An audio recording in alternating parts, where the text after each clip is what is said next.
Hello, ladies and gentlemen. The Cougars are taking on the Raiders. I am Greg Cotta alongside Jason Patterson. Ladies and gentlemen, welcome on this afternoon. You think it would be rainy, but let me tell you, it's sunny. I'd say, Jason, maybe only 100 feet around this stadium. I don't know. I see rain clouds everywhere but where we are. How you doing today? I'm doing all right. It looks like the gods have opened up nice blue skies for this Division IV finals between the Escalon Cougars from Escalon, California, and the Central Catholic Raiders out of Modesto, California. Both teams been pretty much powerhouses this year. Both Central Catholic is they are showing off a showcase of running backs in the backfield with Ray Lomas and Ray Vega. Both pretty outstanding running backs. I don't know much about Escalon, but I've covered a couple Central Catholic games, so it should be interesting. Another number to look out for the Central Catholic Raiders is number 84, Johnny Munt, who's committed to the Oregon Ducks at the moment. So he's definitely somebody to look out for. I was talking to one of the Escalon coaches, and he mentioned that one of his kids, number 71, Alan Gonzalez, is being looked at by a couple of colleges, so we wish him luck in the next coming months, and hopefully he can pick out a cool college to go to. Alan Gonzalez listed at 6'3", 275 pounds. I'm seeing him down on the field right now. Keep an eye out for him. He's going to be, wearing the number that Jason just mentioned. But what I do also want to point out, if you are going to take a second to look at that field, that number 84, Johnny Munt, wearing the blue jersey and gold helmet, 6'5", 235 pounds, built like a tight end, and that seems to be where colleges are interested. However, I do want to point out that he's also a mean blitzing defensive end. Both teams have worked really hard to get to this point, and as we get to hear our name said over the PA system, I want to remind you, ladies and gentlemen, that you are listening or watching, depending on where you are in your house, the PlayOnSports.com internet broadcast of this wonderful football game, and you'll be able to find it on demand as well as after. Look out for highlights because we know there's going to be plenty.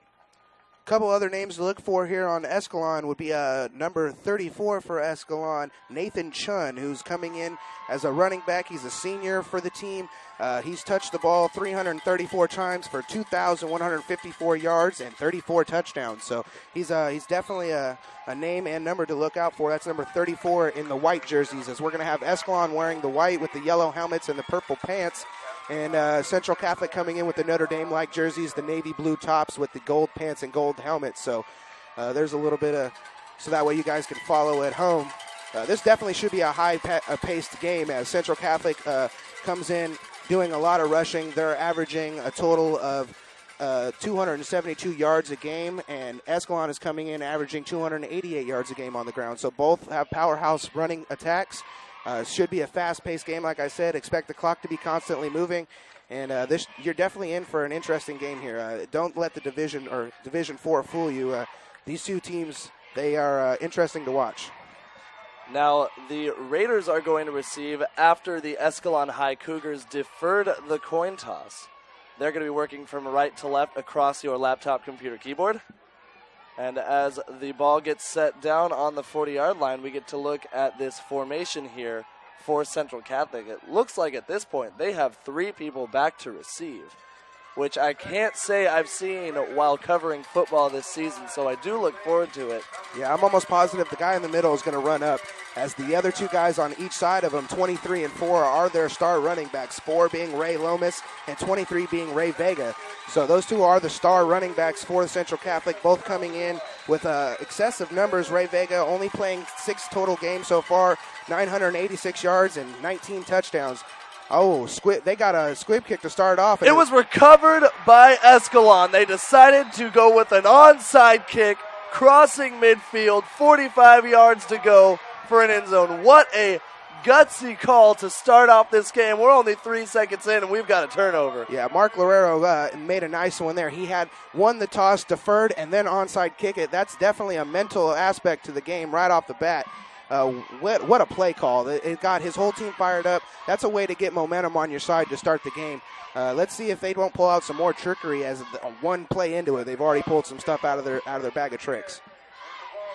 Here comes the Escalon High offense. Philip Kimball going to be starting at quarterback. But as we've seen from the stats here, as he decides to call a second huddle, what we see from the stats here is that they are a running team, and we will get information from the running backs in just a moment. Looks like we're going to delay the play clock a bit as the head coaches of Central Catholic wanted to have some words with the referees. The referees still discussing maybe even the spot of the ball. They could be discussing possession, and I think they're going to stick with their initial decision after their powwow at middle field. So the two names to watch for in this Escalon backfield are Jason Robbins, number 20, and a name that I already mentioned earlier, Nathan Chun, number 34. Both of their rushing attacks. Nathan Chun, it seems to be the workhorse here, as he's touched the ball about 200 more times than Robbins. But nonetheless, Robbins is coming in with 674 yards and 6 touchdowns. So he's definitely a force to watch out for as well in that backfield, as they're going to come out here in the power formation. And it's going to be a throw despite our foreshadowing, and that is a caught pass. Escalon is rolling. They've got the ball at the 15-yard line. Here we are talking about the running game. I think it's safe to say that Central Catholic thought they were going to run just like we did, and they're bringing out a deep pass. Well, yeah, Philip Kimball on the air has only thrown the ball 170 total times, and he comes out on the very first play. Like I said, Mark Lorero is obviously pulling out all his bag of tricks. He knows it's a win or go home, and he wants to take a Division IV title home to Escalon, California. It's going to be a sweep to the right side for the halfback, or my apologies, the fullback there, Nathan Chun. He's a 6-foot senior, listed at $190. 11:30 to go on the clock in the first quarter for those of you just joining us. Man, that is absolutely ridiculous. Nathan Chun is listed here as a fullback, but already has 2,154 yards and 34 touchdowns. That's one heck of a fullback to have in your backfield. Single back set. Here's the wing T. Going to go up the middle, and it actually is going to be a fake to the left side. Helmets flying everywhere. That carry came from Robert Steves.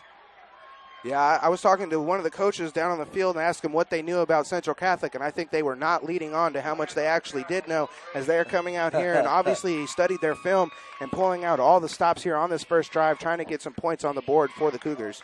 And it was a very good response from the coaching staff because I was there when you asked. All they said was they're good. 10:55 to go. 3rd and 5 now. Ball on the 11. Defense chance starting from the large audience that we have here on this side for Central Catholic. Escalon bringing them in as well. It is a pass and sails to the far side of the field.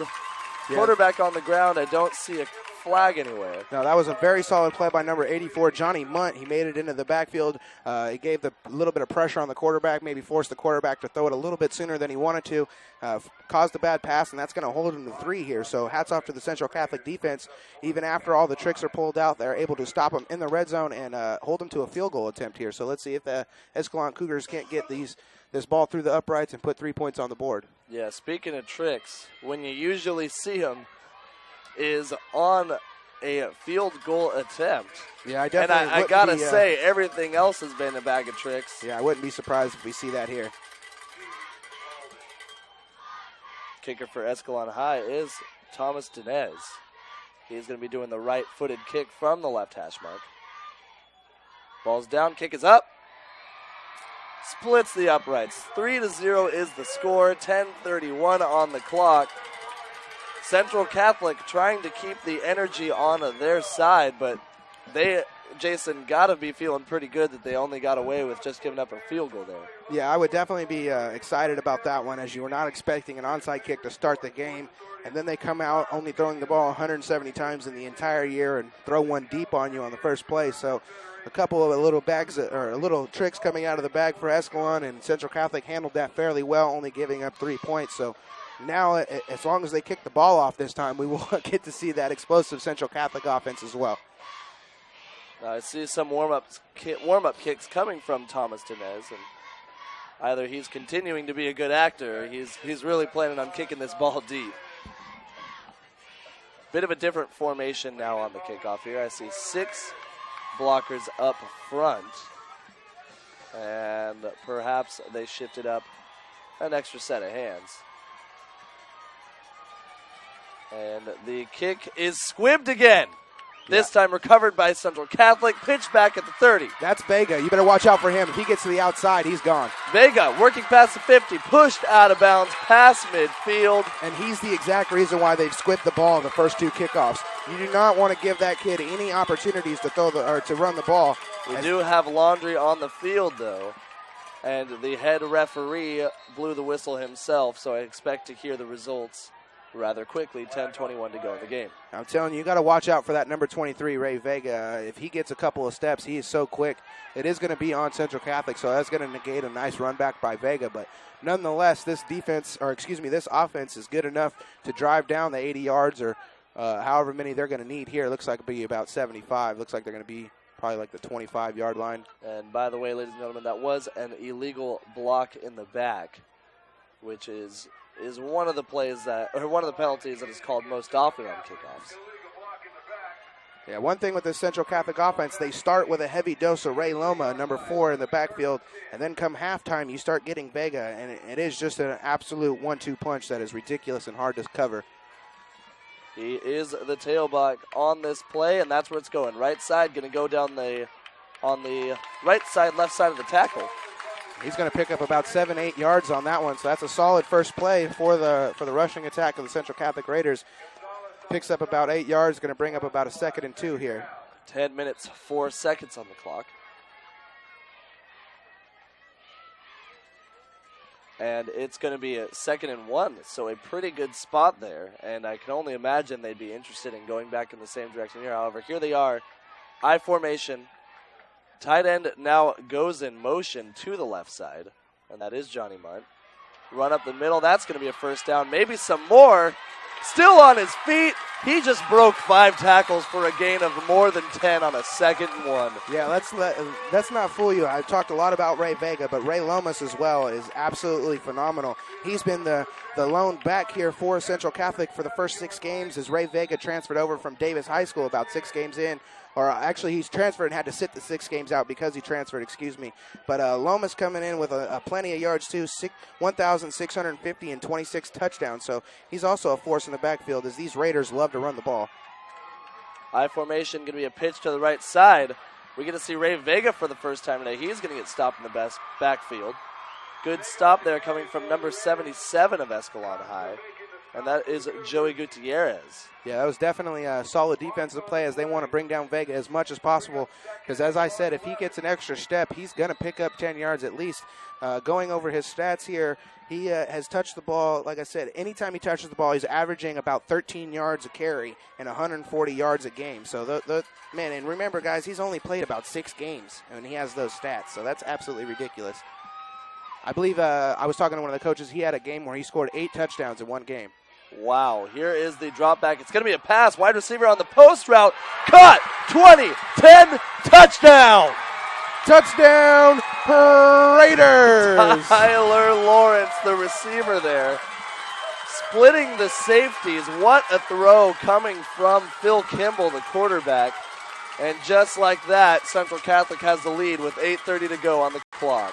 Sorry, guys, that's actually Garrett Artis that's in the backfield for Central Catholic who probably threw that ball as he's the senior starting quarterback for Central Catholic. My apologies. But nonetheless, what a solid play by Artis, I keep saying his name wrong.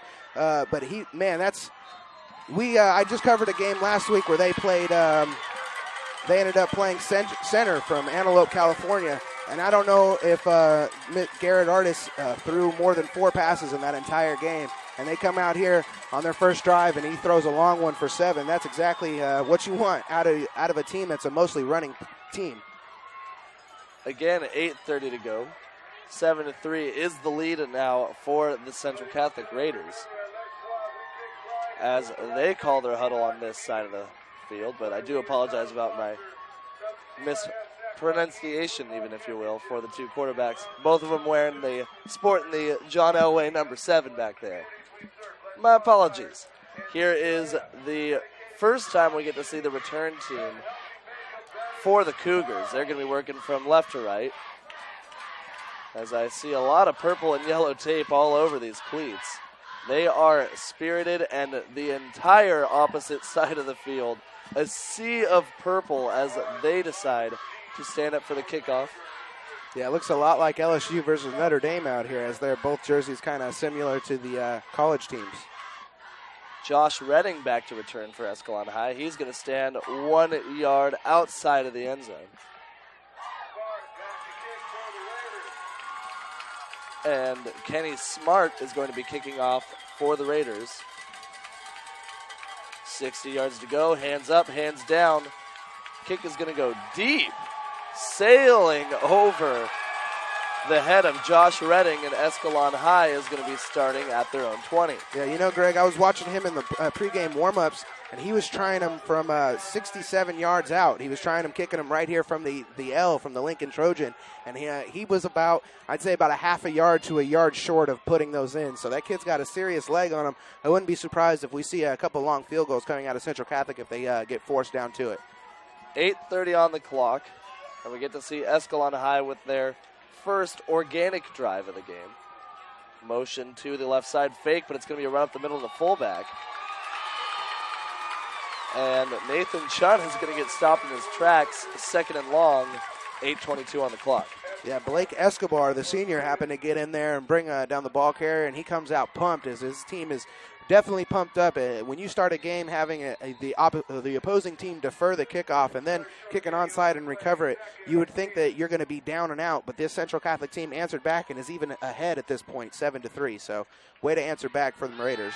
And it's going to be a throw this time, out route along the sideline. Good throw and catch there. On the reception for Escalon was Alec van Alvensen. Alec van Alvensleven. There you go. That Thank sounds you. good. Very nice catch by Von Alvensleben on the outside. He picked up a nice chunk of yards, gets those chain gangs moving. That's exactly what Escalon wants to do here. They need to get back, and the answer right back is I'm assuming this game is probably going to be a shootout. Motion to the left, run to the left. And once again, the fullback, Nathan Chun, is stopped in his tracks. The Central Catholic Raiders seem rather ready for this running attack. However, the passing attack is doing okay. Cougars only down by 4 points with 7:40 to go. And they're going to go with a 2nd and 9 after that short run. Jason Robbins stepping into the game. Checking out is Jonathan Costa. So Robbins in on this package. Keep an eye out for him. Motion to the left, Steves, and it is a pitch over to the left side for Robbins. And Robbins is stuffed. Yeah, 3rd and long. That is just stifling defense there. They're getting over there. They are putting it out quick. Filling those holes nicely are the defense already for the Raiders, as this run game is not getting anything that they wanted out of it, as Escalon is coming in with, I said, a solid running game themselves. And this Central Catholic defense is putting a stop to that early. 6:48 on the running clock. And it's going to be a pass as Kimball drops back. He's still on his feet, not for long. Thrown into the turf. What a sack there coming from Jared Rice, a defensive end listed at 6'4". 4th and very long here for the Cougars. Yeah, that's one of the backup quarterbacks there for Central Catholic. Jared Rice, who is a sophomore, comes in, gets a sack. That's a big sack, bringing up a 4th and 17. And it looks like it's going to get the ball right back into their offense's hands, and that is bad news for these Escalon Cougars, as these Central Catholic Raiders have already proved to be a dominant force on offense and already went down and scored 7 points on their first drive. The punt is a deep punt, sailing over the head of the return man. Nathan Loya finally able to... That's unbelievable. I thought he made contact with that ball. Yeah, so did all the Escalon coaches, as they are down there trying to yell at the field judge. And no matter what, they can yell as much as they want. The guy in the striped shirt decides what goes on, and he points towards Central Catholic's end zone. So Central Catholic's ball at about the 31-yard line. 5:50 to go. Central Catholic trying to make another run there. And that was a confident play there by the return man. That was Nathan Loya back to return. He's going to line up on the bottom of your screen on outside the hash mark I formation. Munt in motion. And that was Ray Vega one more time. Gain of a few, chipping away toward that first down marker. They're just going to be short, 3rd and 1.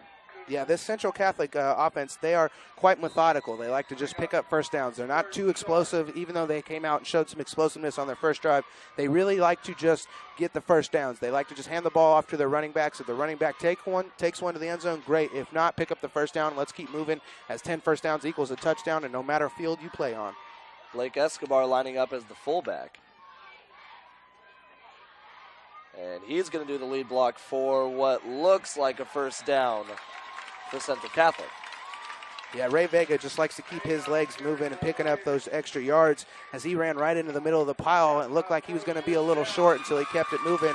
And as we get a sign from the referee that we'll move the chains and pick up a first down, like I said, that methodical offense, they are only looking for 10 yards every 3 plays.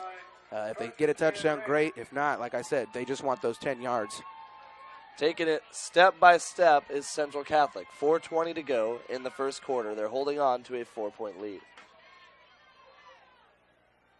2 halfbacks, and it's going to be a run up the middle. Quick handoff to Lomas the fourth. And that is going to gain another 2 yards. The clock continues to roll, 4 minutes to go.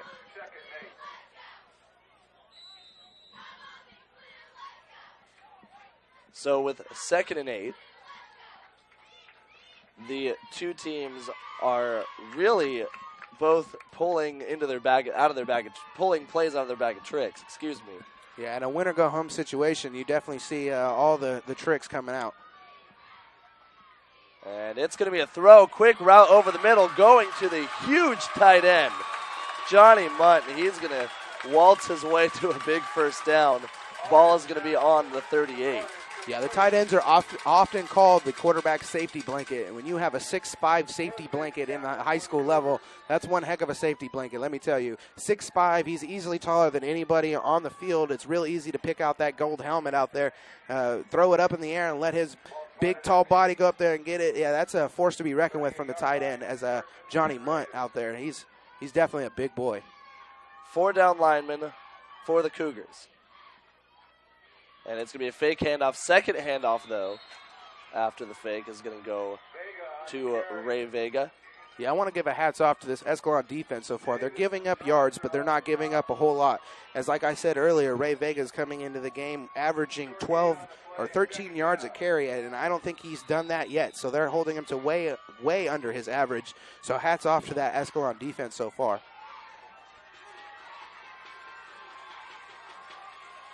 Two wide receivers to the left of our D's.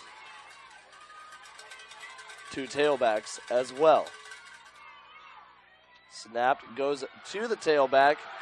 Vega's going to try to show off some great athleticism as he went backwards 5 yards before going forward 8. Yeah, he turned a loss of 5 or 6 yards into a gain of 6 yards. That was just a lot of athleticism in the backfield by Vega. I was talking to Garrett Artis' dad, and he was telling me that kid is scary fast. That if he gets a couple of those extra steps and you blink, and next thing you know, he's in the end zone. That kid is really, really quick, and they love to have him here at Central Catholic. That's a big transfer for them. Power eye to the right. Ball snap is going to be pitched to that right side. Strong side carry may have been stopped. We're going to see. It's going to be close. Yeah, hats off to Jonathan Costa there. The senior got in the backfield, brought down the running play as the runner had a couple of blockers out in front of him. Costa just happened to break right through those blockers and bring the ball carrier down. It's going to bring up a 4th and 1. And let's see what they do here as Artis is running back in. So I'm assuming they're going to go for it here. Reggie Bland coming in, 200-pound fullback. And if that means what it usually means Central Catholic is going to try to go right between the tackles. Every fan is on their feet. Minute 30 to go in the quarter. Motion to the right side, and it's going to be a first down for Central Catholic. Yeah, this run game, like I said, is pretty hard to stop. And when they only need 1 yard, that is definitely a tall task to stop them from getting that 1 yard as they do pick up that first down. I'm telling you, these Central Catholic Raiders, they do not mess around when it comes to running the ball. Like I said, hats off to Escalon so far from holding these Raiders to under their average.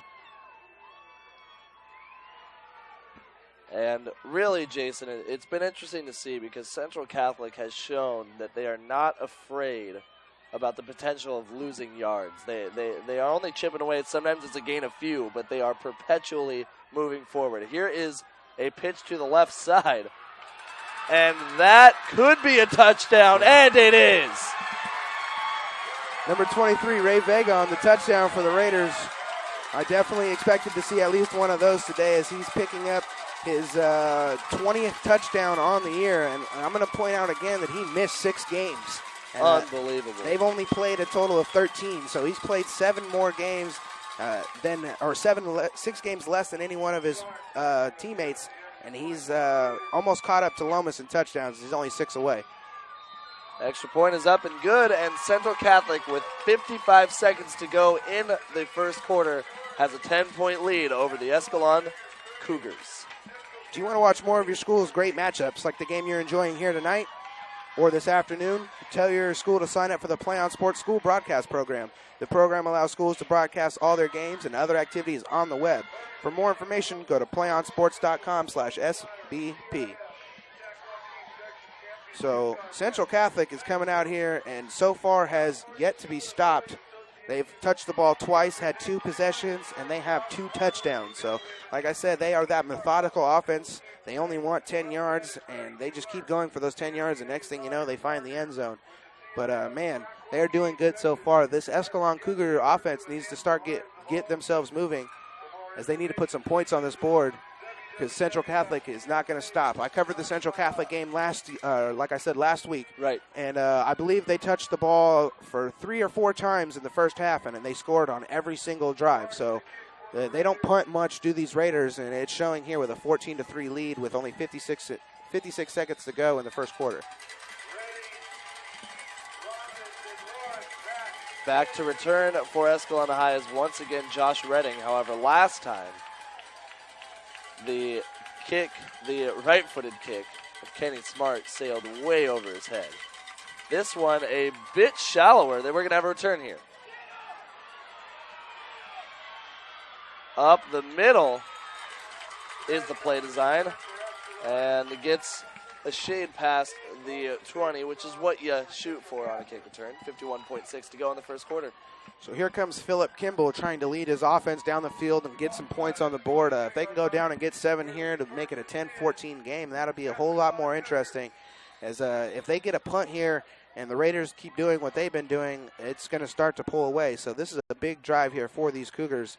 They do not want to give any more room to these Raiders as they've already given them an 11-point lead here to start the first quarter. Power formation, fake handoff, going to be an end around.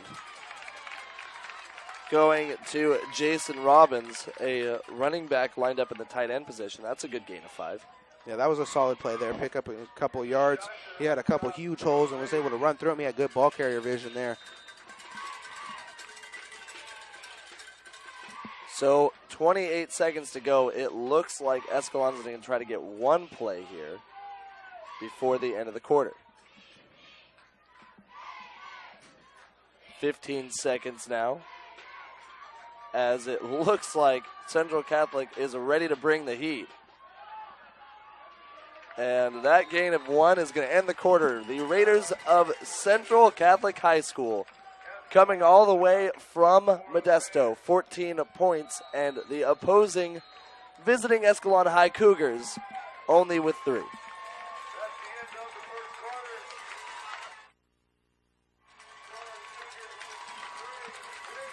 So, Jason, I do want to talk about this quarter for those people who are just joining us. You know, Escalon High came out looking pretty hot. They only got stopped for short. They got stopped short of the end zone after.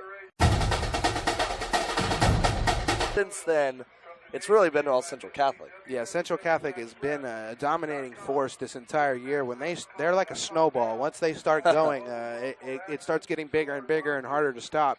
So, like I said, this is a big drive for the Cougars. They need to go down and try to keep within scoring range of these Raiders. As I've seen, even personally, like I said last week, they just they don't stop. When they get going, they just do not stop. So it's like a huge drive for Escalon. Can't stress that enough. So the ball has switched to the opposite side of the field, and we're about to start the second quarter. The ball is going to be working from right to left as the purple and gold Cougars are going to come out with a one wide receiver set. That is going to be a throw, and that's an easy first down. Maybe some more. Yes, going all the way to the 48, and a flag comes flying. That tackle was not referee friendly. Yeah, I think that's going to tack on an extra 15 yards, so that turns a nice gain into a nicer gain, as that's probably going to put them into the Raider territory. So far, they've had a little bit of success going onto the passes to Alvin Slavin, and I would just continue. Yeah, personal foul. We have a face mask on the Central Catholic Raiders, so that will be 15 more yards. That is going to put them into the Raider territory, put them at about the 36-yard line. So this is a big break for Escalon as they get a nice pass and an extra 15 yards on top of it. They need to take advantage of this and go down and get 7 points. They can't be stopped for another field goal, as these Raiders have been hard to stop on offense. They're already put up 14 points and only touched the ball twice. 1st and 10, ball on the 36 after that crucial penalty, because Alec von Alvenslaven just could not be brought down, and finally Central Catholic resorted to methods that the referee didn't like. 11:35 to go, and the Cougars are going to come out in a similar formation. Motion to the left, run to the left, and that goes for maybe a gain of 1. Yeah, so far this Escalon offense has ran the ball a bunch of times. They've gotten some positive yards from the run, but if you add up all the runs that they've done and add the 2 passes they've done way better in the passing game so far. But that constant running is what leads to those open passings. So you got to keep running the ball so that way that play action pass does work. But at some point you got to maybe unleash a little bit more passing here, as it seems to have working. And you got to, like I said, you got to get some points on this drive. This is a big drive. Motion to the right, going to be led into a block as Kimball decides to go over the middle, and a flag is going to come flying as that receiver would be declared defenseless. I think we're getting an unnecessary roughness call here. The referees do not like the way that this Central Catholic defense is playing football. That, Philip Kimball is still down, and he is being helped up by his offensive line right now. So hopefully he's okay. He's going to have to sit out a play, I believe, since he was down. But Philip Kimball, he made a good job getting that ball off as he was being chased by big Johnny Munt in the backfield. As number 84 does like to do that. He likes to get in the backfield. It is going to be a personal foul on Central Catholic. So that's going to move the chains. This is 30 yards of penalties. On this drive alone. Coming from the team with an 11-point lead. I can't imagine that the Central Catholic High School sideline, particularly Roger Canepa, the head coach, is too happy here, because Escalon High is only 20 yards from the end zone. Well, the good news is Philip Kimball just ran back in, so at least Kimball's okay. That's definitely good news for the Escalon Cougars, as he's going to stay in the game and continue to play.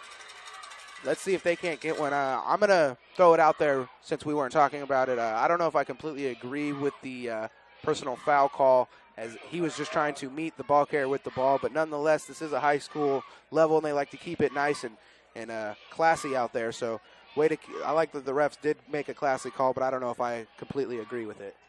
I think it could just be at this point referees trying to set the tone for the game, because the hits were getting harder and harder, and finally maybe the referee got fed up, or it could just be, when a receiver's coming over the middle, you don't hit them in the back when they can't catch the ball. It's a run up the middle for the fullback.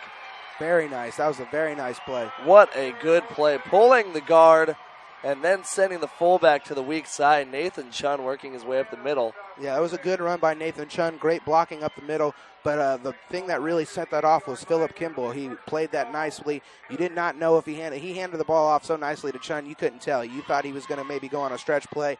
And little do you know, the fullback's already 6-7 yards up the field, picking up the first down, bringing up a first and goal for the Cougars. So this is exactly what the Cougars want to do. They got 30 extra yards from penalties from the Raiders, and they're looking to try to take advantage of that here now in the red zone. And it is another draw up the middle for Chun. Chun's going to get a few yards there. Ball's on the 6 now. Or we're going to get pushed back to the 7. Depends on which referee you ask.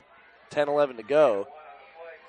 We would like to thank all 360 of you viewers at home that are watching us.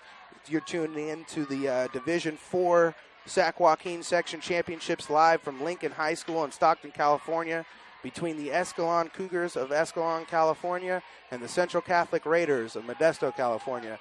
It's been a pretty interesting game so far if you're just tuning in as the Cougars are in the red zone trying to get a little bit closer here. Kimball drops back, still on his feet, has a target, touchdown! That's Jason Robbins on the reception. What a nice play. What a play! Unbelievable. Robbins just kept working there in the end zone. He found himself open.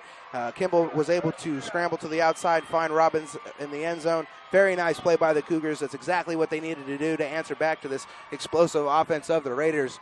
And pending this extra point, that's going to put them within 4 points. Ball centered between the goalposts. Hey. The pep band kicks it up from the opposing side of the field for the Escalon Cougars. As this kick is up. Not good, but great. 14-10 is the score, and just like that, after 30 penalty yards, Escalon High is back in it. Some words in for just a moment. Or my apologies. And we're going to keep it right here. Jason. We want to look at this, Escalon High did well, but Central Catholic definitely helped them, giving them 30 yards of penalty. Yeah, I agree. Wow. That's a lot of penalty yards, 2 personal foul calls. The coaches are not excited about that one. You don't want to give up any extra yards, nor do you want to give up the most yards allowed from a penalty, which is 15. So when you have that happen twice, as you know, even if you started on the 1 yard line, you only got 100 yards to go. And when you get 30 given to you, the extra 70 tends to be a little bit easier. But hats off to the Escalon Cougars as they did exactly what they wanted to do. And what a beautiful play for the touchdown. It was exactly what they needed to call. Had everybody on the field faked out. Good play call. Got their points. And this makes this a way interesting game as it's now a 4-point ball game. Lomas, one of the return men. Also back there is Ray Vega. And judging on the steps here. So is also Chris Lean, number 1. Right, and it is squibbed once more, hitting the face mask. Is the return man. He's going to keep it himself, though. There was number 25, Joey Abate. That was a nice return by Abate as it smacked him right in the face mask, and he was able to locate the ball and pick up about 15 yards. So solid play by Abate, and definitely a heads-up play as he's getting a lot of praises from the sidelines, as that could have been ugly for the Central Catholic Raiders. Of all the sports that we follow around here, nothing bounces like a football. I mean, it's going to go in so many different directions. It's definitely an odd shape. Power formation to the right. It's going to be a throw. And it's going to be a deep throw at that. He's got his receiver cut. Brought down at the 10. Receiver there was Nathan Loya. And Central Catholic's in the red zone with 9:25 to go in the second quarter. Yeah, that's a solid play by Central Catholic as they already had one go for that. Or they didn't. Sorry, excuse me. That was the opposing team that had one go for that, I think. But a solid play there.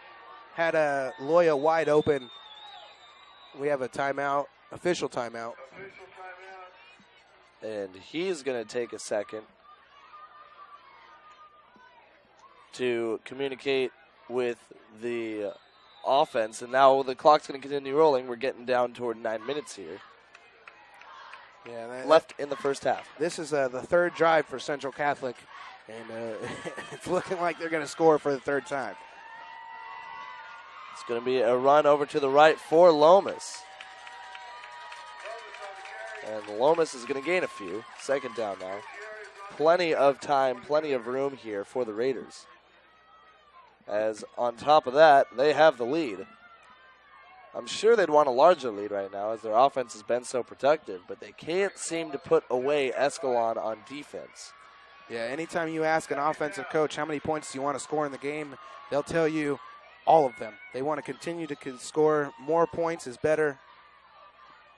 And here we go. And it's going to be a run up the middle. Lomas still on his feet. And he's going to get down now to the 2, third down. Or my apologies, that might be a first. As we might get a measurement. Yeah, it looks like we are going to get a measurement. 8:18 on the stop clock. For those of you just joining us, the Central Catholic Raiders are taking on the Escalon High Cougars here on playonsports.com.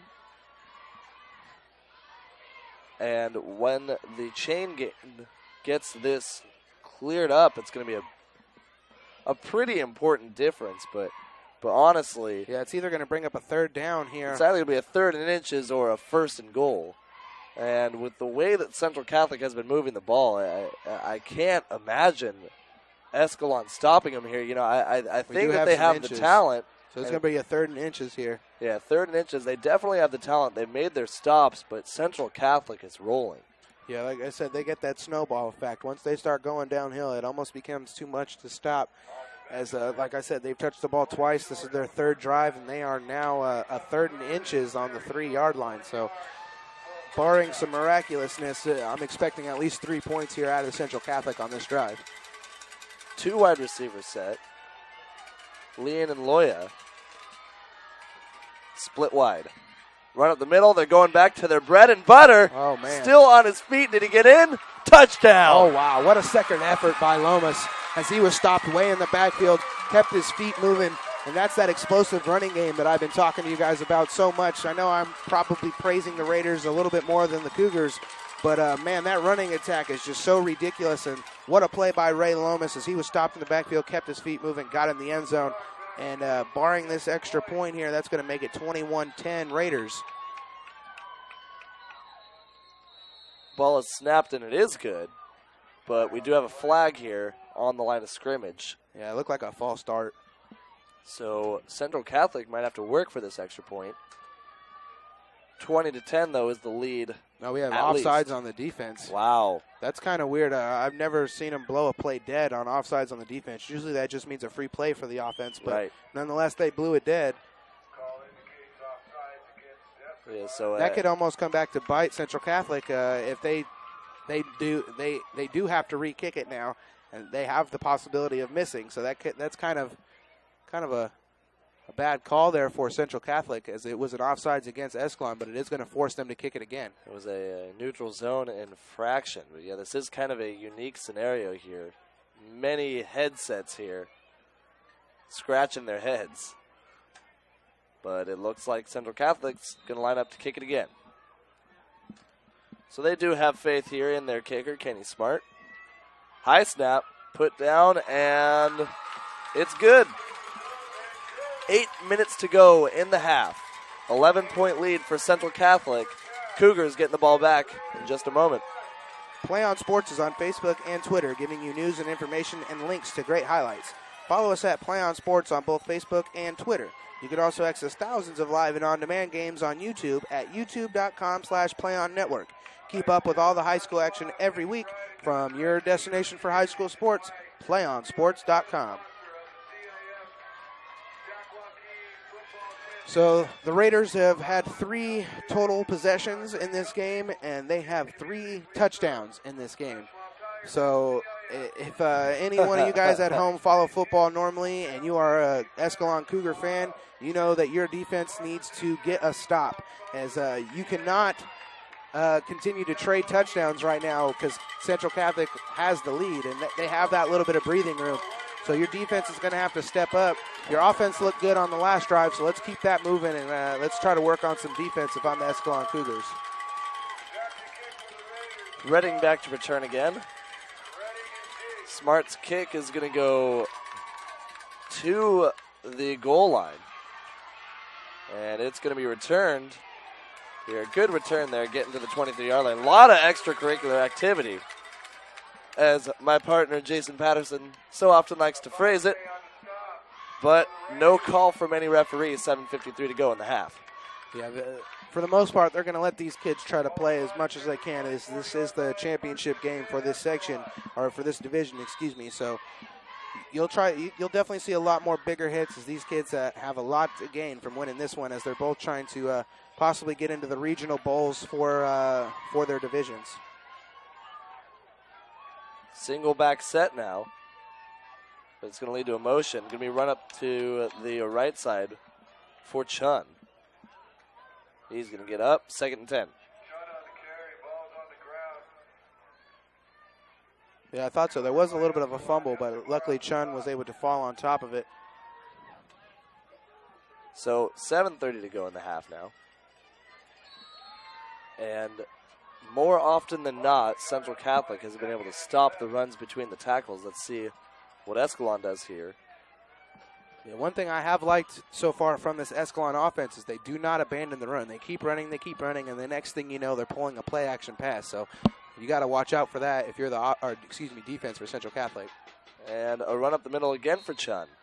Man, Philip Kimball is really, really good at those quick handoffs. I keep looking, like, I'm so glad I'm not the cameraman right now. Hats off to Emmanuel Chin for keeping track of the ball on the video up there. But, yeah, I would hate to be the cameraman at this point with Philip Kimball back there, because he makes it look so beautiful. I expect him to go back there and pass the ball, and next thing you know, there's no football in his hand, and there's a kid running down the field with it. So good play action passes, and he's good at hiding that ball, is Philip Kimball. 3rd and 6 now. Big third down here for Escalon. Pump fake. Throws deep to the far side of the field, overthrows his receiver. That was a nice hustle there by Alec von Alvenslaven. And that's going to make it 4th and 6. I can only imagine seeing the Escalon punting unit here. But I do want to take this moment, as you mentioned, Emmanuel Chen doing the video work today, and Nathan Schemmel doing our production work alongside Jason Patterson, myself, Greg Cotta. We're very honored to be here with this division final between Escalon High and Central Catholic. Yes, we're going to have a timeout from Central Catholic. So that's the first time out of the game with 6.5 to go. I think both coaches seem comfortable with how quickly the clock has been moving, because both of them like to run the ball, but the Cougars here with an 11-point deficit might start to get worried about the clock, especially because they haven't really been able to stop the Raiders with their defense. Well, the one good thing for the Cougars is in 6.5 minutes they'll go to halftime, and they can start figuring out what they're doing wrong, and then they can come back out and receive the ball to start the second half. So there is an opportunity for you to try to change everything around if you are the Escalon Cougars. Don't let this first half get you down. You still got a whole second half to play. There's still 6.5 minutes left in this one. If they can get a big defensive stop here, get the Raiders to go 3 and out and get the ball back, Escalon has an opportunity with their two timeouts to go down and possibly get a score here before halftime. As, like I said, they are receiving the ball for the second half. So the deferring at the start of the game could come back to help them out a lot, especially since they decided to go on the onside kick to start the game. 4th down, punting units on the field. Back to return for Central Catholic is Nathan Loya, 6-foot senior, $175. Good snap, good punt. Going to go to the left side of the field, work its way out of bounds. Ball's going to be spotted at the 36. And here comes this Central Catholic offense so far, who has not been stopped at all. I believe they've reached 1 4th down, and it was a 4th and 1 earlier on. I believe their second drive or first drive. They did get a 4th and 1, but they went for it and picked it up. Besides that, they haven't really got past the 3rd down, as they've just been pretty much unstoppable on offense so far. So first down for Central Catholic, as my partner Jason has mentioned, they have not been stopped short of a touchdown, a single point this game. Run up the middle, good second effort, this time coming from Ray Vega.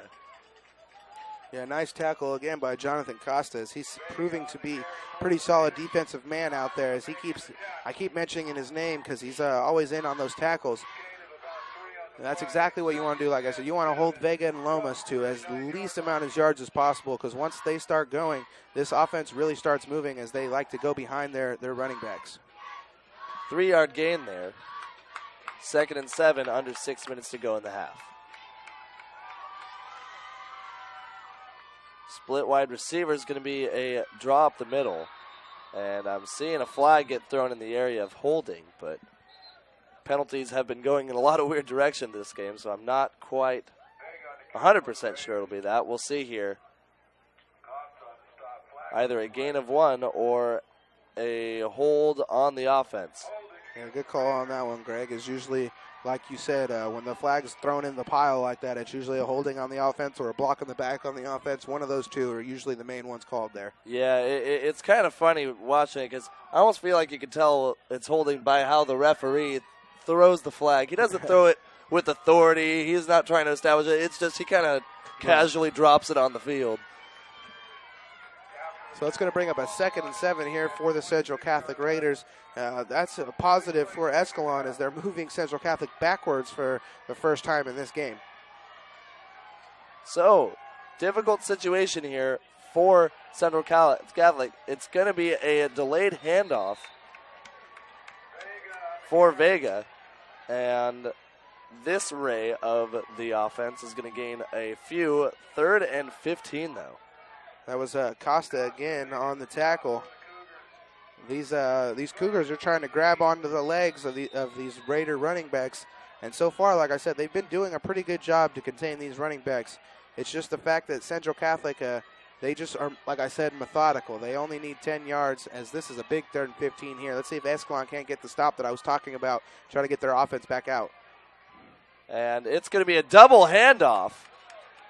That gains him a few. It was a clever play. I'll give you a hint on who made that tackle. Yeah? Jonathan Costa on the tackle there for the Escalon Cougars as he's all over the field. That 3 and out right there is a big part to Jonathan Costa as he's made, I believe, 3 tackles on that play. I think he made all of them. Yeah, I definitely remember 2 of them, and I wouldn't be surprised by the 3rd. 4:25 to go. Yeah, way to go, Jonathan Costa on that one. Getting your team, your defense off the field, getting your offense back out there, and hopefully you can't go get some points for the Cougars here with 4 minutes, 17 seconds to go in the first half. 2 back to return for the Cougars as we get to see their punt return team for the first time. Short punt going to get a neutral bounce out of bounds. And that stop that the Cougars needed came at a good time. 4 minutes to go in the half, down 11 at this point. Yeah, 4 minutes to go, down 11 points. 2 timeouts left, I believe. Let's see. Yep, Nathan has got it on lock, as Nathan Schemmel is always better than the scoreboards usually. No doubt that Lincoln High scoreboard people know how to do their job, but I trust Nathan Schemmel more than anybody at this point. And, yeah, so Escalon's got 2 timeouts, 4 minutes to go. Plenty of time to go down there and get this touchdown and make this a one-score game. It's going to be a run up the middle now. Or my apologies, a play action up the middle. And they fooled me, didn't fool Central Catholic. And Josh Redding is going to get stopped in his tracks. And that is a loss of 4 yards. 2nd and 14, 3:45 to go. I think he got a pretty solid spot there, as it looked like he might have lost a couple more yards than that. But they gave him forward progress at a loss of 3 yards there. So it's going to bring up a 2nd and 13. And 3.5 minutes to go here in the first half. Escalon needs to pick up a first down to start trying to get them their offense moving. It's going to be an out route to the flats, dropped pass. That was Josh Redding, the intended receiver on that one. Philip Kimball has been making some good throws today. That was a tough drop, but honestly, I haven't seen him make more than one throw that I can recall that hasn't been a well-timed, well-balanced throw right on target. 3:20 to go now. 3rd and 13.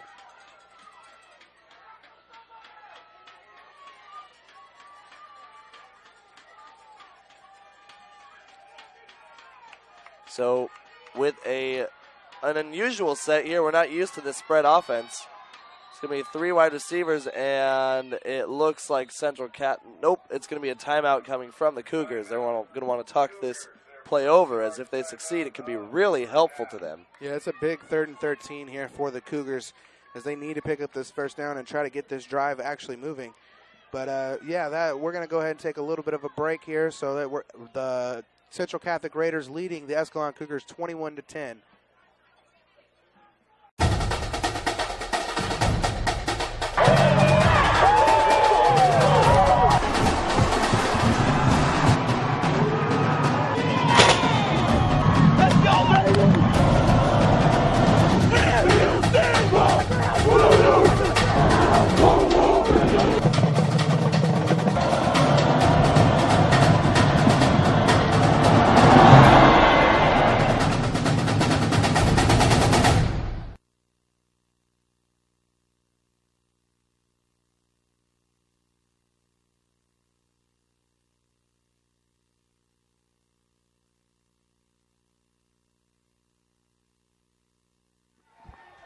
Welcome back, ladies and gentlemen.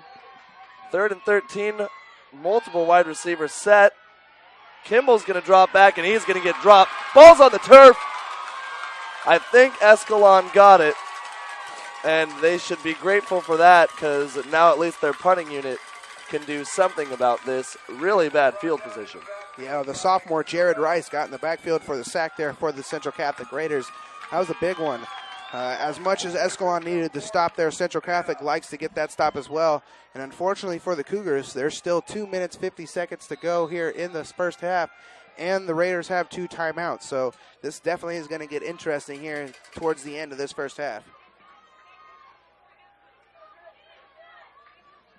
So 2:37.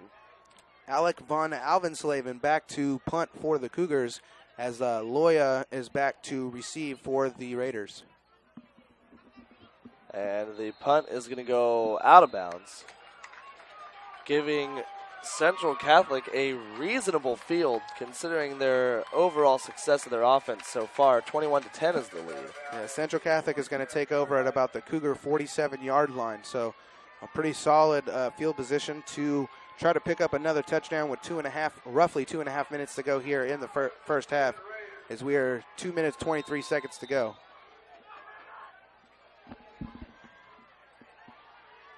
First down now for Central Catholic, and remember for those of you just tuning in, Escalon High Cougars did kick off, and they are going to receive. Throw over the middle. Oh, that was nearly caught, then nearly intercepted. Ultimately incomplete, second down. Yeah, that's saying something if you throw a ball too high for your 6'5" tight end. He's a big boy out there. That ball was just a little bit out of his reach and almost into the hands of a Cougar. Fortunately for the Raiders, it did fall to the turf, and it's going to bring up a 2nd and 10 here with 2 minutes, 19 seconds to go in the first half.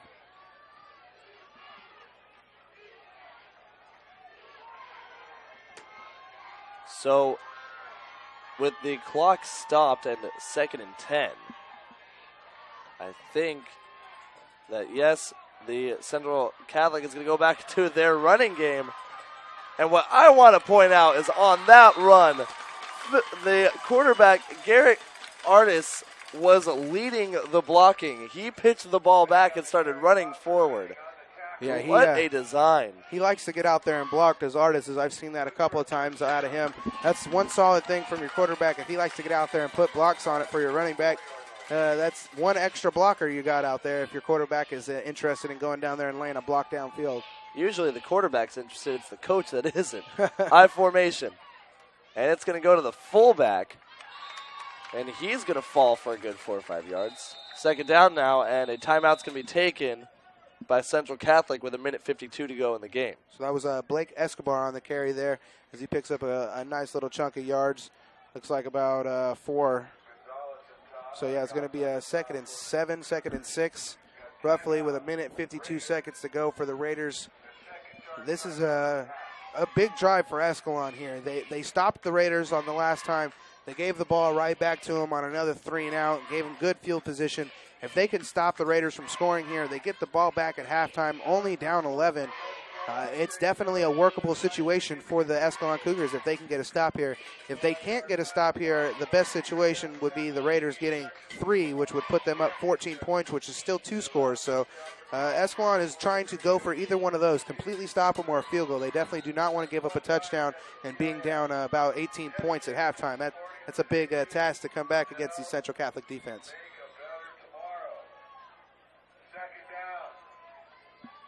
Again, we want to thank you guys for tuning in to the PlayOnSports.com coverage of the Division IV Sac-Joaquin Section Championships between the Central Catholic Raiders and the Escalon Cougars. Nobody back to return for Central Catholic. Or my apologies, as I got completely confused. It's going to be a pass from the halfback. With a minute 46 to go. Boy, did my head spin on that one before that. I apologize, ladies and gentlemen. First down, though, for Central Catholic. Yeah, so they pitched the ball to Matthew Ringer, and Ringer pulls the ball up and finds Loya down the field. Wasn't a very good pass, but it was an effective nonetheless. Picks up the first down as Matthew Ringer proved to be a ringer on that one and pulled out a nice halfback pass as they're pulling out all the tricks here. Tailback in for Central Catholic is Lomas, but it's going to be a throw to him. He's going to grab it, juking around, still on his feet. Boy, is he athletic. Ball is going to be down around the 15. Man, the athleticism from these two running backs that the Central Catholic Raiders have in the backfield, from what I was talking to the coaches, they call them the package of Rays, because one Ray Lomas and one Ray Vega, and both are just absolutely astonishing in the backfield, have a lot of athleticism, and they are one heck of a 1-2 punch here for the Raiders. And we're getting about to a minute. We got a minute 10 seconds to go in the first half. 2nd and 6 for the Raiders. Play action, and then another carry. Or my apologies, then an actual carry. And that was Ray Vega. So we are now under a minute here in the first half. Also, if you guys follow any Sac-Joaquin Section Championship games, PlayOnSports.com will be covering the Division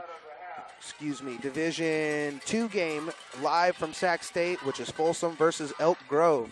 So if any one of you guys follow high school football in the Sac-Joaquin section, you know that is going to be one heck of a game there at Sacramento State University. So that game, I believe the kickoff is at 7:30 p.m. We will be broadcasting that live on PlayOnSports.com. So we'd like to invite you to watch that game as well, as it should be some high-paced and nice action football for the Division II championship in the Sac-Joaquin section.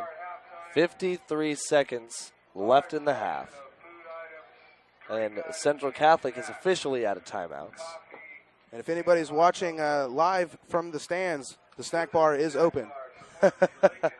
As I keep hearing that, and I keep, trying to figure out my plans for halftime. I mean, we're the lucky ones. These kids, they need to go and talk strategy, and we need to talk hot dogs and sausages. 53.1, as I mentioned again.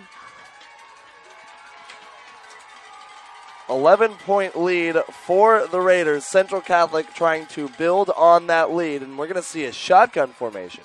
This is a 3rd and 5, and the Cougars really need to get this stop here and try to hold the Raiders to 3 points. And Artis drops back, and he's going to go to his main man, a written play, a rather easy first down. They're going to call an incomplete pass, I think. My goodness. I don't think Munt had complete control of that ball before he lost it on the turf there. Regardless, I think that is a positive for Central Catholic, as if he would have been called a completion, that would have been a live ball on the turf, and it looked like only the Cougars were in the area of the football. So a break for Central Catholic, and they are going to take that break and run with it, as they're going to line up for the field goal and try to get at least 3 points here and put themselves up 2 scores at halftime. 32-yard kick. Snap is good. Kick is better. 21-13 after that kick, or 24-10 after that kick. As I decide to add a coffee to my regiment to my halftime plans, Central Catholic holding on to a 14-point lead. PlayOnSports.com is not only your destination for Saturday afternoon football action, but it's also the place for the most comprehensive coverage of high school playoff and championship events in all sports from across the country. PlayOnSports.com. High school sports lives here. So pretty high-paced action first half here as we're about to 48 seconds left in the first half as the Central Catholic Raiders are leading the Escalon Cougars 24-10. And it has really been a tale of all Central Catholic so far. They have been the enforcers here in this game. And unfortunately for Escalon, they've just been trying to hang on. And they are down 14 points. Still not too much to ask for from a second half to only be down 14 points. You are not out of this game. That's definitely one thing I expect the coaches to talk about at halftime, to try to tell their kids they are not out of it yet. There's still a whole lot of football left to be played. And for you seniors out there who might not play any more games, you might want to step it up and try to bring a championship home to Escalon. Redding back to receive, as he has done so several times during this game. Kick goes out of the end zone. And clock stays at 47.8. Escalon's going to get the ball from the 20. So Escalon does still have 2 timeouts here. So 47 seconds, 2 timeouts. It's not unheard of to be able to score a touchdown in that amount of time in the sport of football. So let's see how they do their 2-minute drill and use their clock management here at the end of this first half. 47.8. And like you said, it's going to have to be a quick drill, Jason, as with 2 timeouts and a run-heavy offense. They're going to have to dig deep into their playbook. And it looks like they're just going to be running the clock out as they do get the ball in just a few minutes after halftime. We're going to get one more play here, though. And I expect to run, maybe even a knee, as they're just going to want to head into the locker rooms and talk things over. We will have second half action after a quick break, of course, ladies and gentlemen. Thank you so much for joining us as the clock continues to roll down to 15 seconds after this final play here, which with the trickery we've seen today, I cannot just say for sure. Well, it is a clever play, but it's a run regardless. That's going to do it for the first half. Jason, looking at this here, Cougars doing okay, Raiders doing phenomenally. Yeah, definitely. The Cougars are not out of this game yet. Like I said, though, they're only down 14 points. That is a manageable deficit to overcome. So let's see if they can't pick it up at halftime. Let's see what Coach Lorero decides to say to his kids and pump them up. And let's see how Escalon comes back in the second half. So we have 20 minutes on the clock for halftime. Jason Patterson and I will be back in just a few moments. Keep it right here. We'll be back after halftime on PlayOnSports.com, your home of high school sports. One match away from immortality. This is a total team effort. We're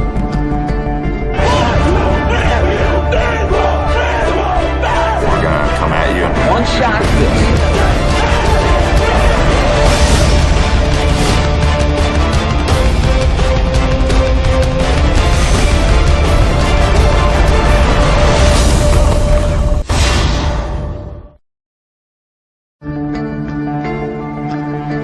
One match away from immortality.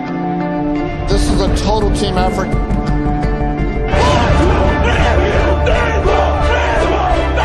going to come at you. One shot at this.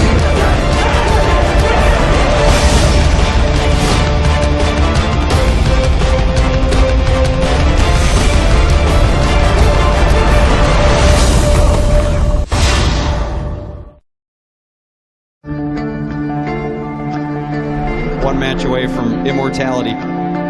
This is a total team effort.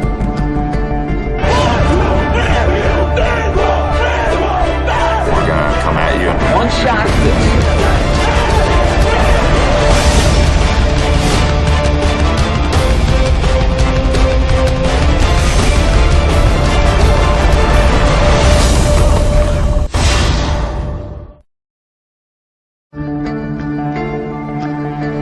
One match away from immortality. This is a total team effort. We're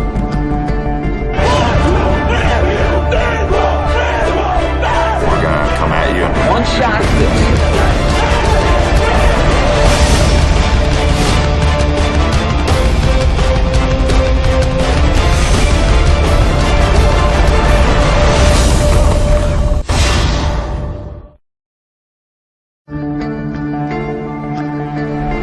match away from immortality.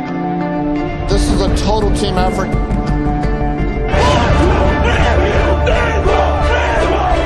We're gonna come at you. One shot.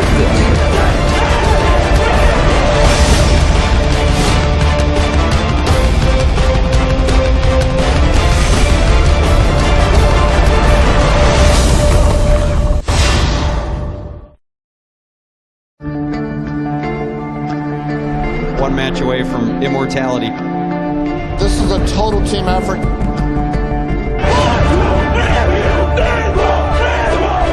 We're gonna come at you. One shot.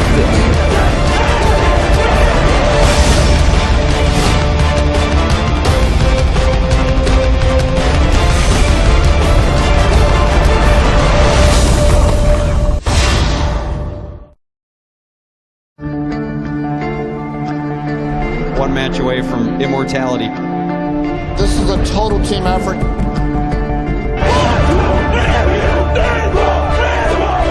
We're gonna come at you. One shot.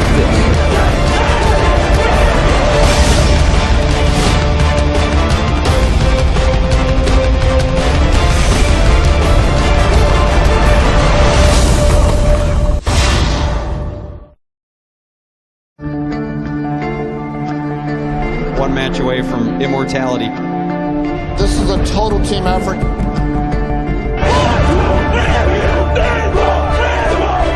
We're gonna come at you. One shot.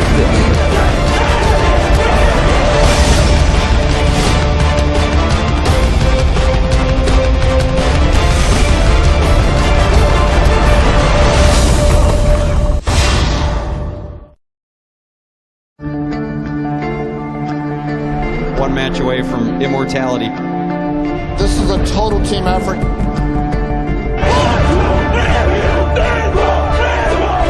We're gonna come at you. One shot.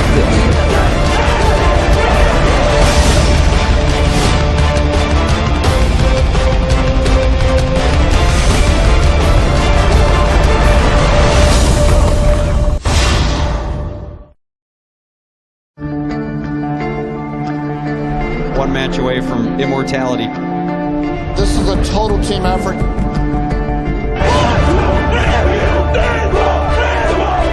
We're gonna come at you. One shot.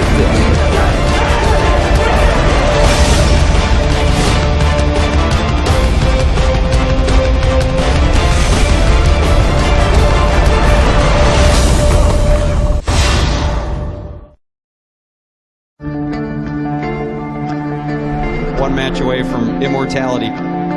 This is a total team effort.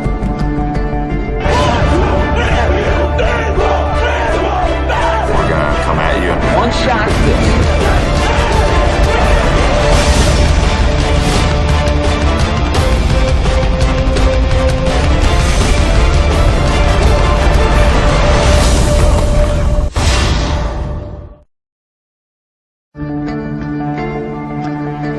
One match away from immortality.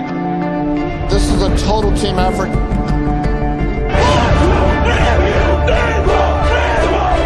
We're gonna come at you. One shot.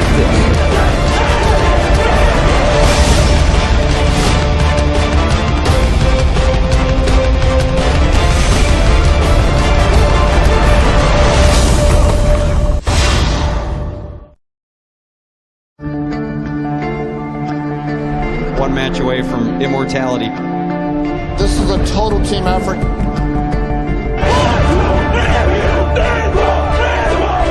We're gonna come at you. One shot.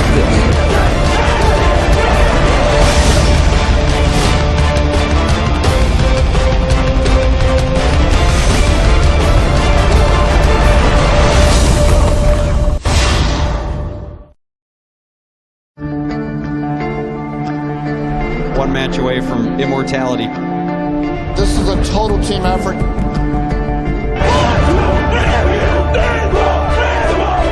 We're gonna come at you. One shot.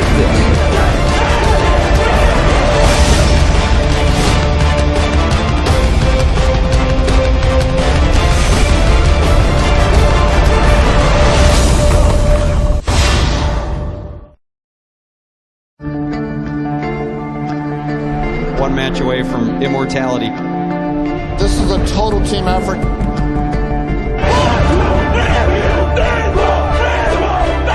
gonna come at you. One shot.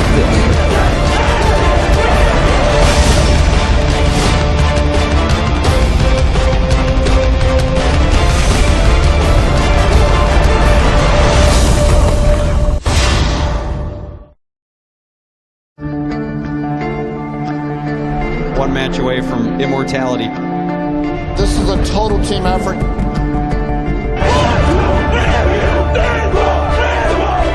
We're gonna come at you. One shot.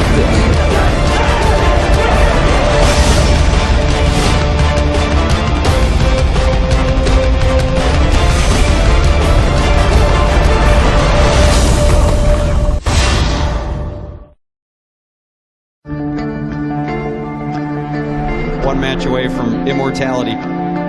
This is a total team effort.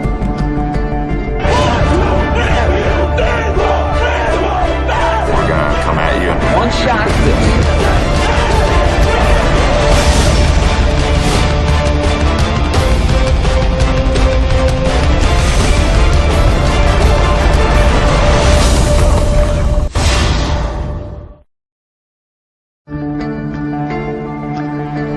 One match away from immortality. This is a total team effort.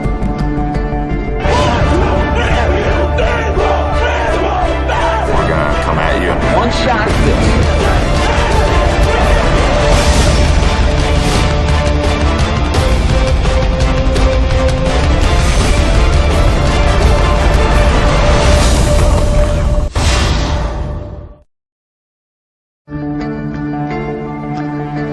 One match away from immortality. This is a total team effort.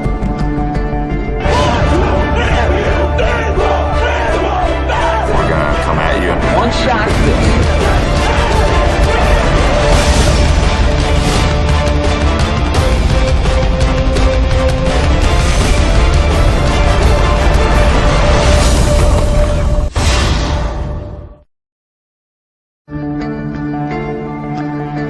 One match away from immortality. This is a total team effort.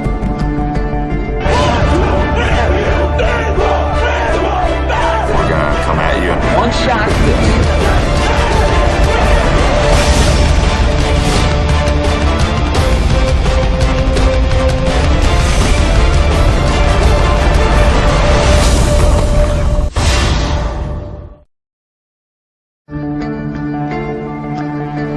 One match away from immortality.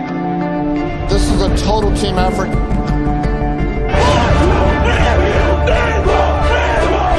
We're gonna come at you. One shot.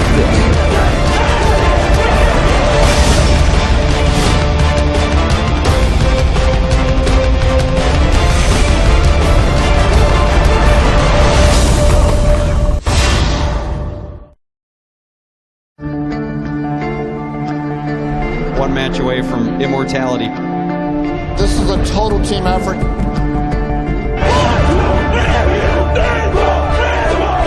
We're gonna come at you. One shot.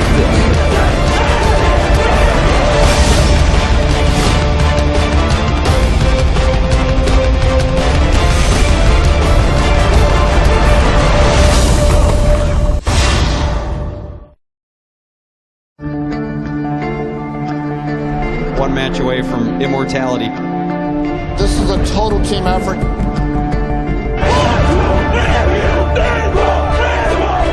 We're gonna come at you. One shot.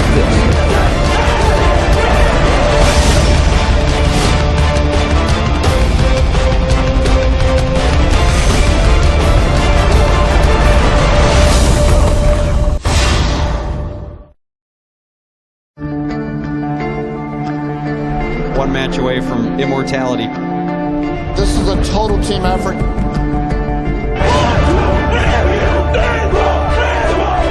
We're gonna come at you. One shot.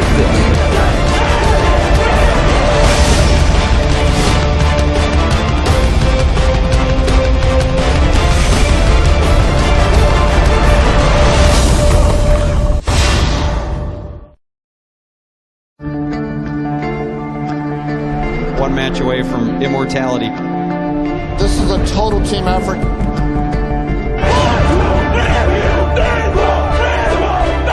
gonna come at you. One shot.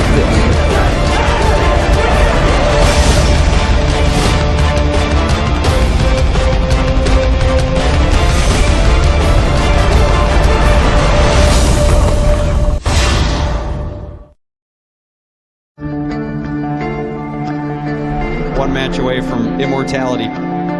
This is a total team effort.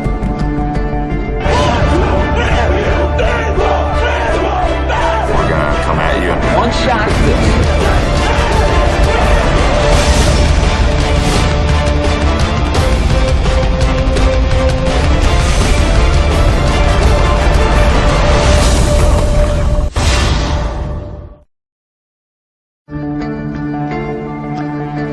One match away from immortality. This is a total team effort.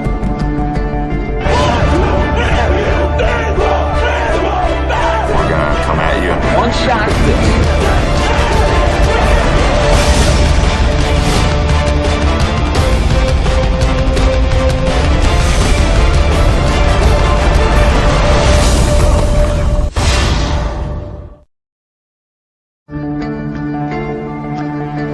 One match away from immortality. This is a total team effort.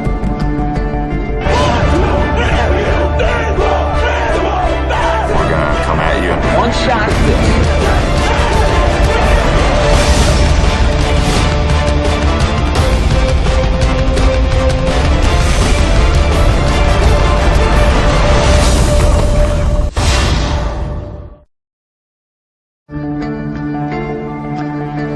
One match away from immortality. This is a total team effort.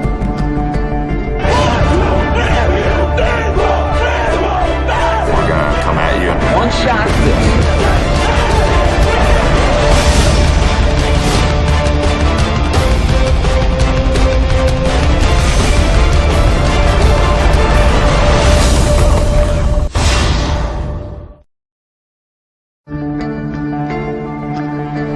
One match away from immortality.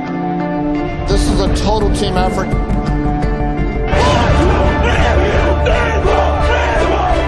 We're gonna come at you. One shot.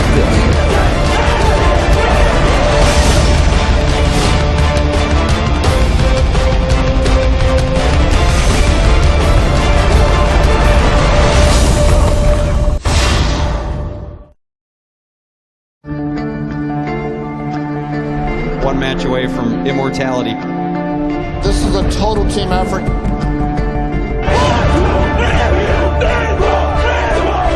We're gonna come at you. One shot.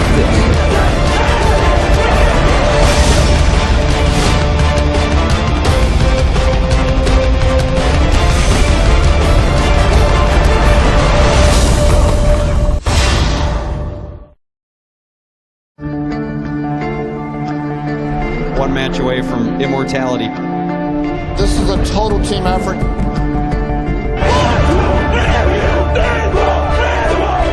We're gonna come at you. One shot.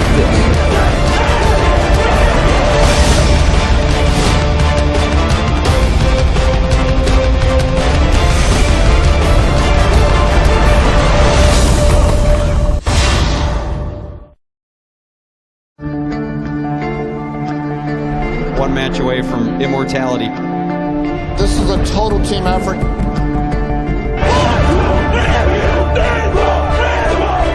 We're gonna come at you. One shot.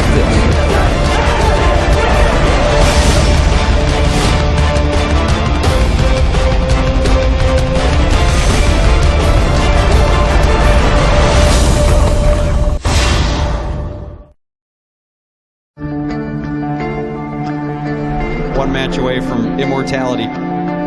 This is a total team effort.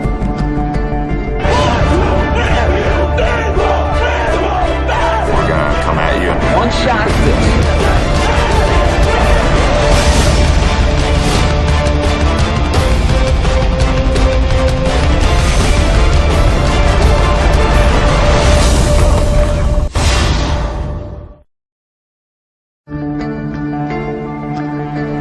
one match away from immortality.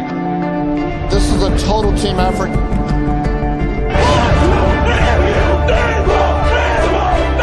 gonna come at you. One shot.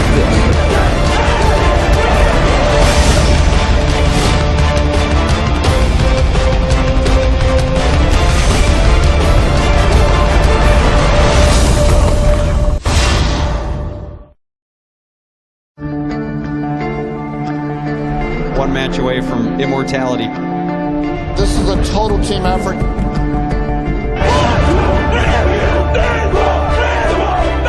gonna come at you. One shot.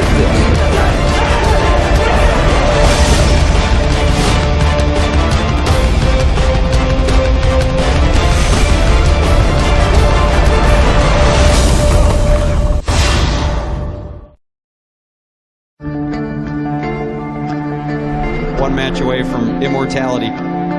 This is a total team effort.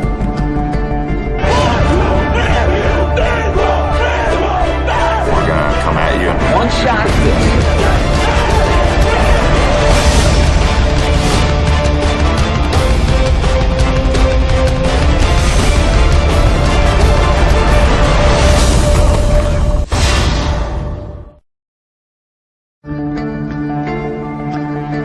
One match away from immortality.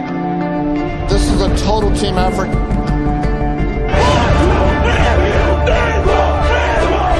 We're gonna come at you. One shot.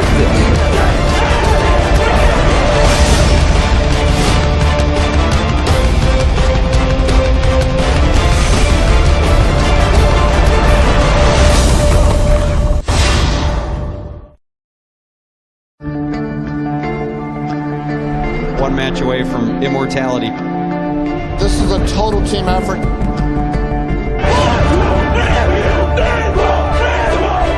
We're gonna come at you. One shot.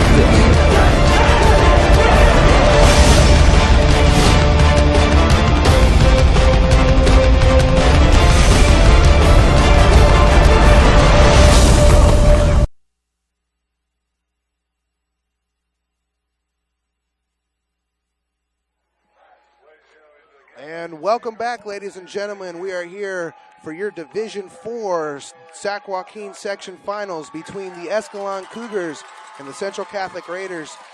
Jason Patterson alongside Greg Cotta as we are welcoming you back for the second half of action as the Central Catholic Raiders lead the Escalon Cougars 24-10 in this Division 4 finals. So this Central Catholic team so far has been pretty much unstoppable. I believe they've been stopped on one drive so far. They've equaled 3 touchdowns and 1 field goal and 1 punt. And that was their 5 drives so far.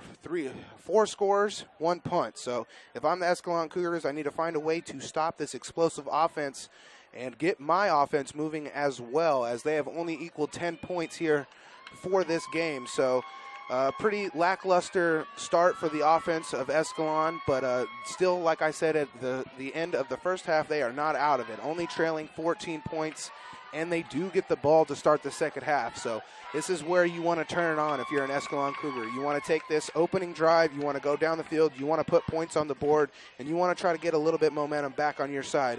Greg, what do you think Escalon needs to do to try to get back in this game as the rain begins to fall here in Stockton, California? You know, Jason, what I was looking at is you know, when the Cougars did score a touchdown, it was a good touchdown. However, I think it was mostly handed to them by 30 penalty yards on one drive by the Central Catholic Raiders. Now, I think, in my opinion, the Raiders kept the Cougars in that game with that drive. You know, their defense made a few huge mistakes, and now they have a 14-point lead.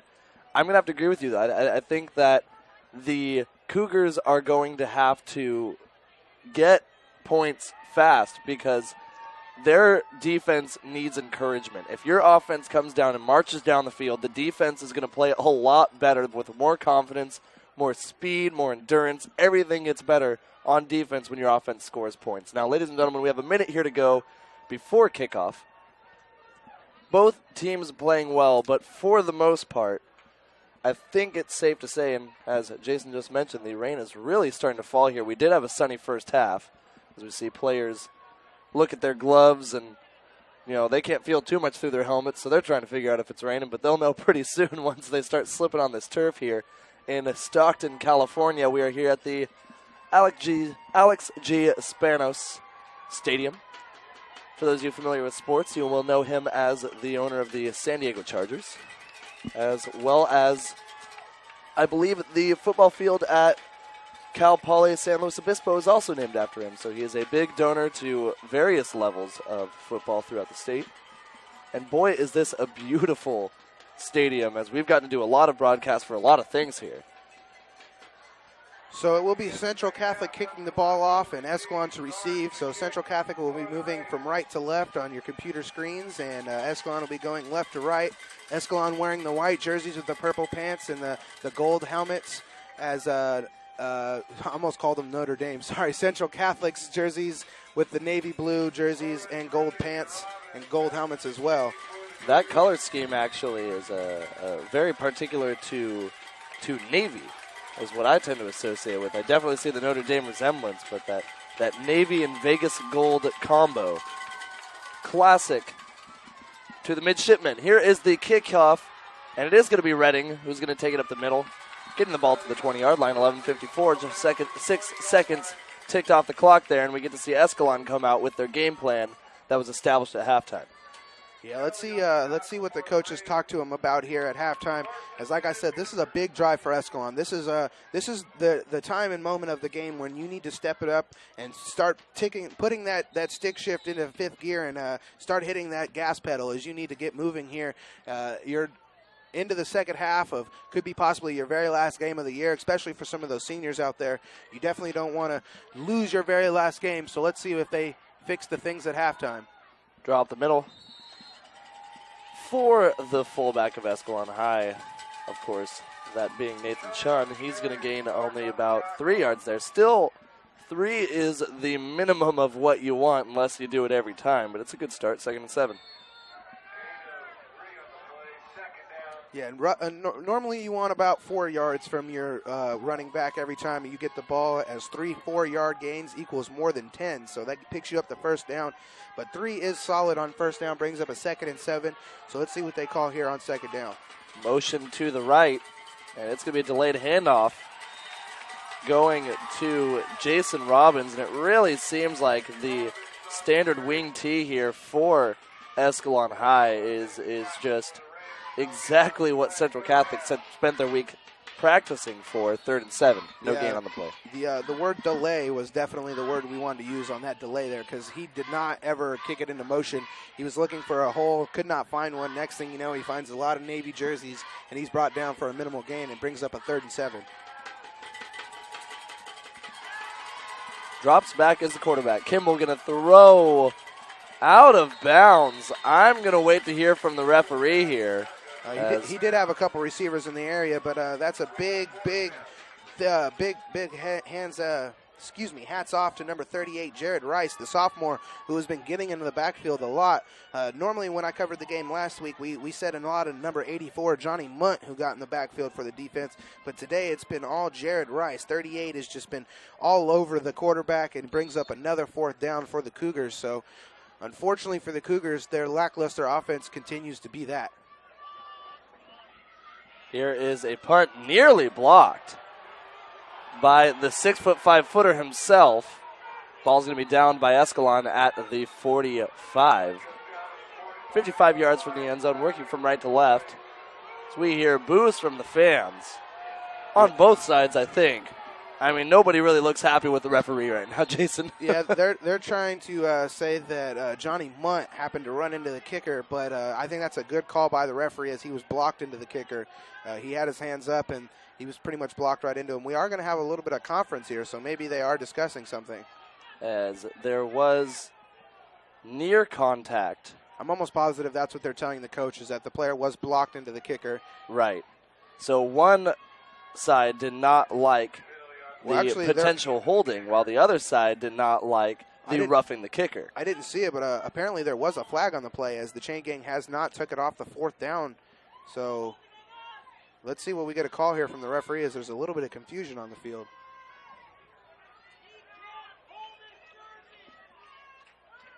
Yeah, the jersey was pulled of the defensive end, number 84, Johnny Munt, and he ended up colliding into the kicker. Yeah, so I think Escalon wants a running into the kicker penalty, Right. and Central Catholic wants a holding penalty. So everybody wants something. Let's see what the Zebras end up giving them. I was kind of interested because I heard such a hard chorus of boos, and it took me a second to realize that It was both everybody sides. was booing the referee. Nobody likes the Zebras at this moment. If you're wearing a white and black striped jersey at this point, I suggest you start heading to the cars and hope that you make it there safely, because at this point, everybody in the stands hates you. And we're still a lot of confusion. I still have yet to get a sign as we are looking towards the referee right now. Yeah, they are going to call running into the kicker. They are going to call running into the kicker. And just like that. Does that bring up a first down? It does indeed. Or no, it's going to be called a 5-yard penalty, so it's going to be 4th and short. We're going to punt again. Or are they going to go for it this time? The punter is out. You're so right. Punter is out. So a lot of confusion for another punt. That took the referees a long time, but we still have 10:25 to go in the third quarter. Good snap. And it's going to bounce rather deep. Good moves coming from the return man, Nathan Loya. Nathan Loy made a very nice move there. Unfortunately, that cut took him right into the belly of one of his blockers. And they pretty much just embraced in a nice hug there. A little bit of teammate action there on the field. And sent him on his way, and he ended up running right into more Cougars. But still a good play by Loya. Finally, the Raiders do take over at about the 42-yard line. So let's see how the Raiders start their second half, as they were pretty much unstoppable, touching the ball 5 times in the first half, scoring on 4. I formation for Artis. Artis is going to hand it off. It's going to be a run to the right side. Gain of just a couple feet, maybe a yard. And that's second and long with 10 minutes to go. That's a name you're going to hear throughout this second half. Like I said, they like to give you a heavy dose of Lomas in the first half, and then they like to follow it up with a big dose of Vega in the second half. So I would expect to see Vega being the primary back here in the second half, with a little bit of Lomas coming in, as they are both just dominant forces in the backfield. But number 23 is the main back for the second half, usually for the Central Catholic Raiders. I formation, power to the right. Bad snap, but gets able to be brought under control. And here is the casually thrown flag that usually means holding. And this offensive line, they already look like they're walking backwards. Yeah, as I see Garrett Artis come over here to the sideline, he's wiping his hands off, so maybe there was a little bit of moisture on the ball. We are going to have a personal foul with face mask on the Cougars, so a couple personal fouls here from both teams throughout this game, but that's going to be one heck of a break there for Central Catholic, as that's going to give them a first down and move them into Cougar territory. 9.5 to go in the third. And as my partner Jason just mentioned, Central Catholic got a good break there.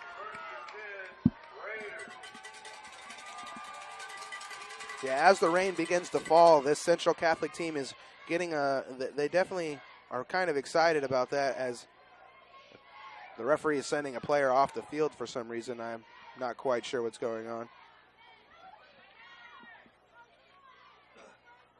So yeah, the referees are sure taking their time to make sure that they're getting everything correct, but they've really changed the momentum of this game. This is moving rather slowly now, 9.5 to go.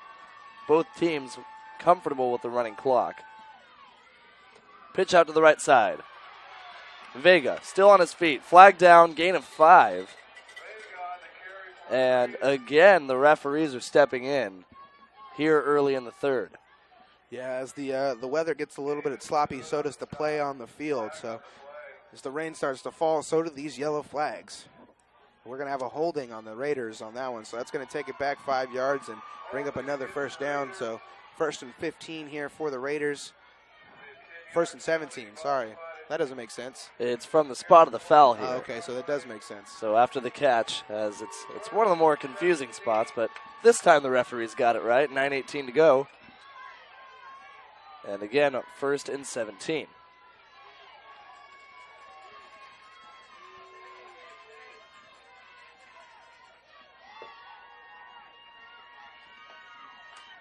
Motion to the left for Munt. It's going to be a pitch in that direction.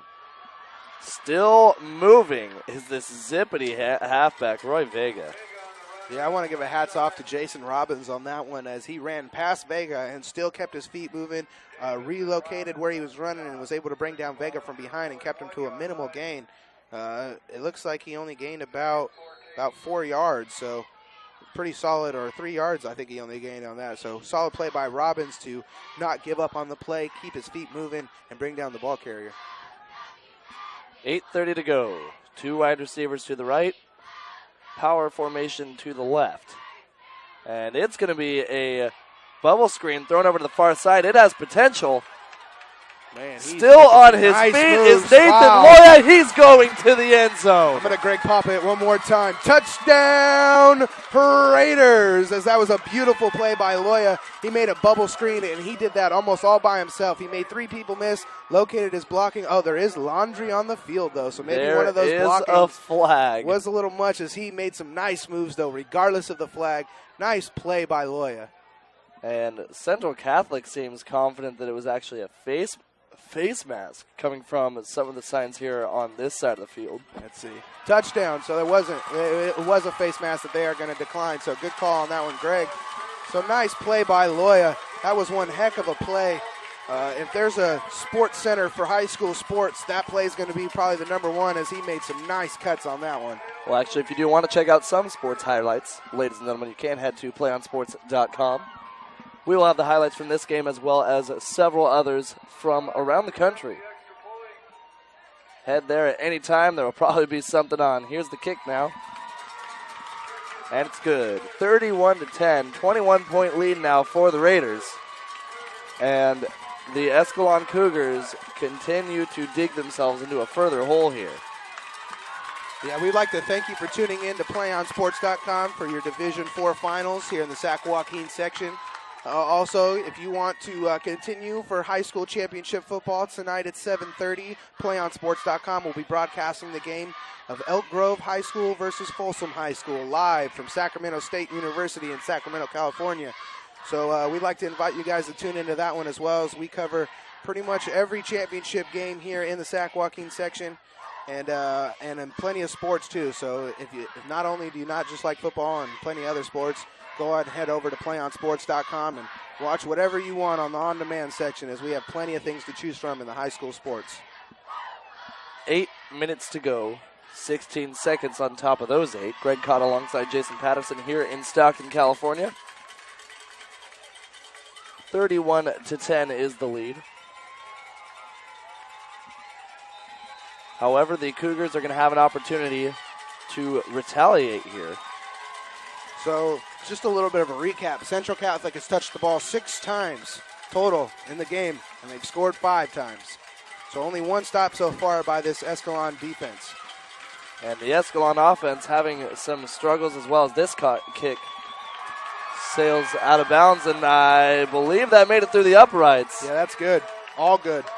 As I told you pre-games, he was trying 67-yard field goals and nearly making them. So the kid's got a boot on him. That was a 70-yard kick. Yeah, that's ridiculous. Number 13, Kenny Smart. He's a junior, listed at 6'1", 185 pounds. And he puts those legs into action as he puts that one through the uprights.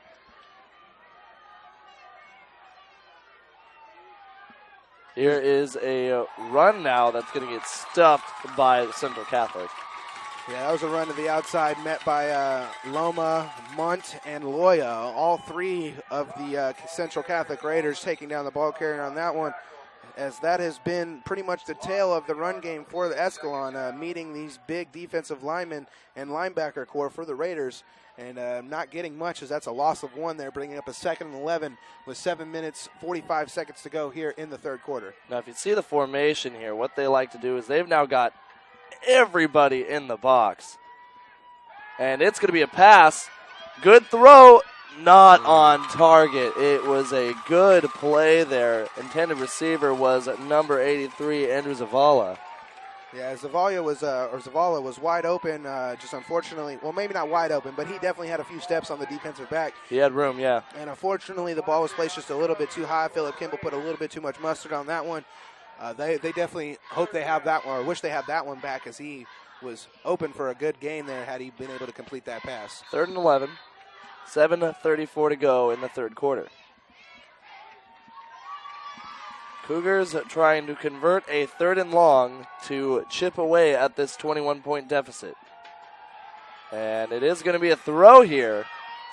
Kimball is going to throw an interception. There's a scrum for the ball. Both people claiming they have it. If it is a tie, it's the receiver. There's a flag on the field, though. Yep, the referees probably just threw it because they just didn't like what happened, but it's an official turnover. Interception by Joey Abate as he was able to pull that one down. And he is pumped, and so is these Raiders. That's bad news for these Cougars, as it looks quiet on their side, and the adrenaline and momentum is just hanging out solidly over here on the Raiders side of the field. Referees discussing on the far side of the field. Well, we're gonna see what the penalty is called. It could change a lot of things. Chains still haven't moved. I believe it was a post-play penalty, though. I believe we're probably going to see a personal foul from somebody. As we are saying, unsportsmanlike conduct by the Raiders. So that's going to bring them back 15 yards. So they're going to call him sportsmanlike on Joey Abate because he ripped the ball from him. But that's just the adrenaline kicking in after making a nice play. Regardless of the 15 yards called on you, hats off to Joey Abate. Very nice interception. Getting the ball back in your offense's hands. This is big for the Raiders despite the penalty. 7.5 to go.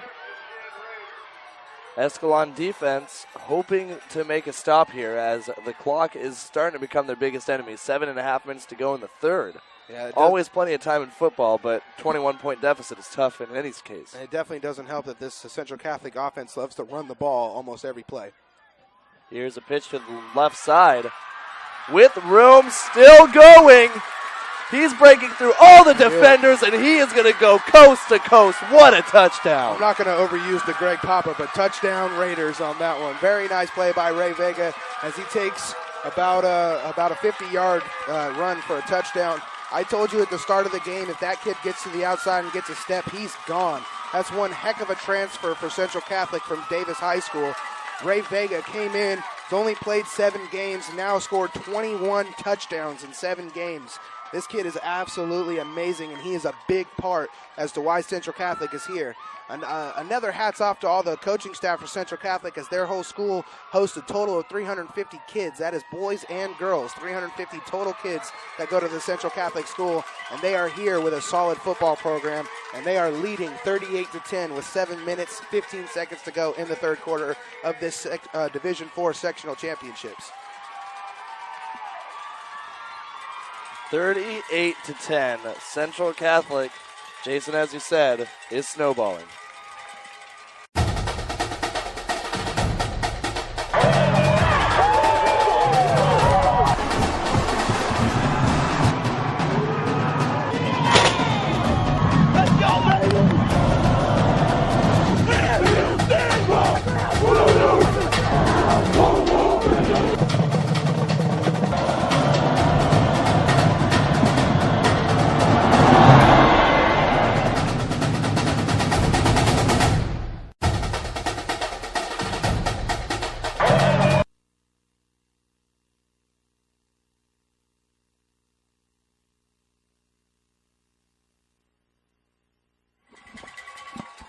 Welcome back, ladies and gentlemen. 7:14 to go. 38-10 is the lead with the kickoff. Cougars with the deficit, but soon the ball as Redding catches the ball near zone 5. Runs into a couple blockers and a bit of a scrum there. Or just a bit of tomfoolery as they get stopped around the 18. Greg Cotta alongside Jason Patterson. And Jason, Escalon's got their work cut out for them in the second half. I mean, I think at this point they're really going to need to play flawlessly in order to have a shot here. At this point, I'm enjoying covering this game as a Raider fan, as an Oakland Raider fan. You don't get to hear touchdown Raiders very often, so I'm enjoying watching it and being able to say that here for these Central Catholic Raiders. Oakland Raider fans living vicariously here as a draw up the middle goes to Nathan Chun. You got to do what you got to do when you're an Oakland Raider fan. You take it where you can get it. 6:50 to go now. Big gain there of 6 yards, 2nd and 4. Yeah, it's one of the biggest of the day so far for the Cougar offense, as they haven't really been able to mount much against this Central Catholic defense.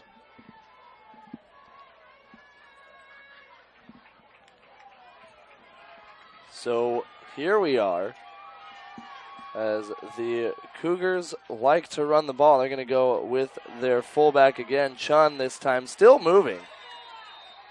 And he may have gotten a first down. This referee over here is marking the ball at the 30, so what a good run there. Gain of 5. First down, 6 minutes to go. Yeah, this is something that Escalon needed to do throughout this entire game. They are playing with more heart in these first couple plays of this drive than I've seen in the entire game. They're moving their feet. I'm seeing blocks made all the way to the whistle. Maybe it took them to be down 28 points to finally wake themselves up. But nonetheless, there's still plenty of time in this game. Don't get it twisted. There's plenty of time. You can come back from a 28-point deficit. I've seen 4 touchdowns scored in one quarter, so you've got more than that left in this game. And it's going to be a delayed handoff after a fake. This time it's going to go to Jason Robbins. As much as I love the constant running game from these Escalon Cougars, they need to start moving the vertical, turning to their vertical offense. They need some explosive plays. These 1 and 2 yard gains are great if you're in a Central Catholic uniform at this point. But right now you're an Escalon Cougar, and you need to get the ball down the field. You need some explosiveness. You need to get a little bit of momentum on your side, as even looking across the field, even the fans are kind of out of it at this point. You need to get something going and get a little bit of momentum on your side of the ball. And 2 wide receivers line up to the right. Here is a passing situation. And it's going to be a screen that goes for a loss. Yeah, unfortunately, when you do go back to pass, you have big Johnny Munt coming running after you. And he is a huge guy. If you even let him get within 5 yards of you, you pretty much have to jump and throw the ball over his big body, because he's 6'5", and when he stretches those arms up out in the air, that's probably at least 7.5 feet you got to throw the ball over. So that's one heck of a guy to have running at you from the defensive line. It's kind of unfortunate for these Cougars. No matter what they try, they meet something from the Raiders that just happens to stop them. 4:41. Clock continues to roll here for Escalon, which it's now, I think I'm going to say it's their second biggest enemy, because their biggest enemy is none other than Johnny Munt at 6'5". Here's a draw up the middle going for a loss. Yeah, there's not much you can do when this defense is so just all over the running game like that, and it's going to be a 4th down and a punting unit. I'll tell you what, number 11, Vaughn Alvenslaven, has seen more punts than he's seen passes thrown his way. That's unfortunate for these Escalon Cougars. So, as just mentioned, Vaughn Alvenslaven will be punting back to Central Catholic. A good punt, really high. And it's not going to be a fair catch.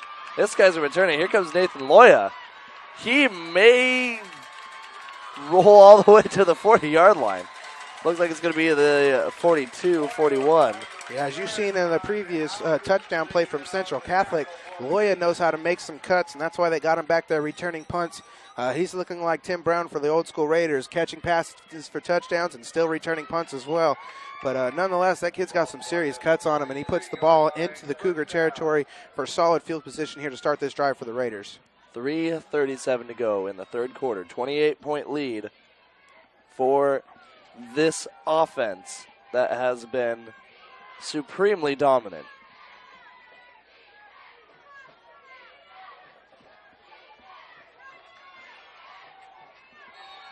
And we're going to see some flags flying everywhere. Yeah, it looked like a false start. Yeah. Looked like I seen an offensive lineman move, as it was a false start against the Raiders, so it's going to move it back 5 yards. Bring up a 1st and 15. We would like to thank you for tuning in to this live broadcast on PlayOnSports.com and your Division IV Sac-Joaquin section finals for the sport of football. Thank you again for tuning in. Jason Patterson alongside Greg Cotta. 3:37 to go. 1st and 15 for Central Catholic. Central Catholic, at this point, they're just going to want to run the ball. But it seems like when they run the ball, they score and then don't kill any clock. 2 wide receivers out left, and it's going to be a run up the middle. And here comes Ray Lomas, the fourth, and he is going to almost make it to the end zone. He gets inside the red zone, ball on the 7, 1st and goal Raiders. That package of Rays back there, Ray Loma and Ray Vega, they are absolutely astonishing. How you think you can stop one, and next thing you know, they put another one in there, and he's taking it down the field on you. Both these running backs for Central Catholic Raiders are just absolutely phenomenal, and they have been doing it all year long. As Loma started the season for Central Catholic, and like I said, he's already rushed for over 1,600 yards and 26 touchdowns, alongside with Vega, who's over 1,000 yards on the year now and 21 touchdowns. So that is one solid running game for the Raiders. Loma going to take out the middle. Gets it to the 5-yard line.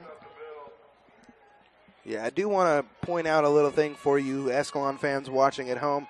Do not be down, as I've watched the Central Catholic Raiders team just run all over anybody they've faced so far this year. They've only lost 2 games, and I wouldn't doubt that those 2 games somehow the defense found a way to stop this running game, because when this running game starts going, it is hard to stop these Raiders. Lomas is the tailback.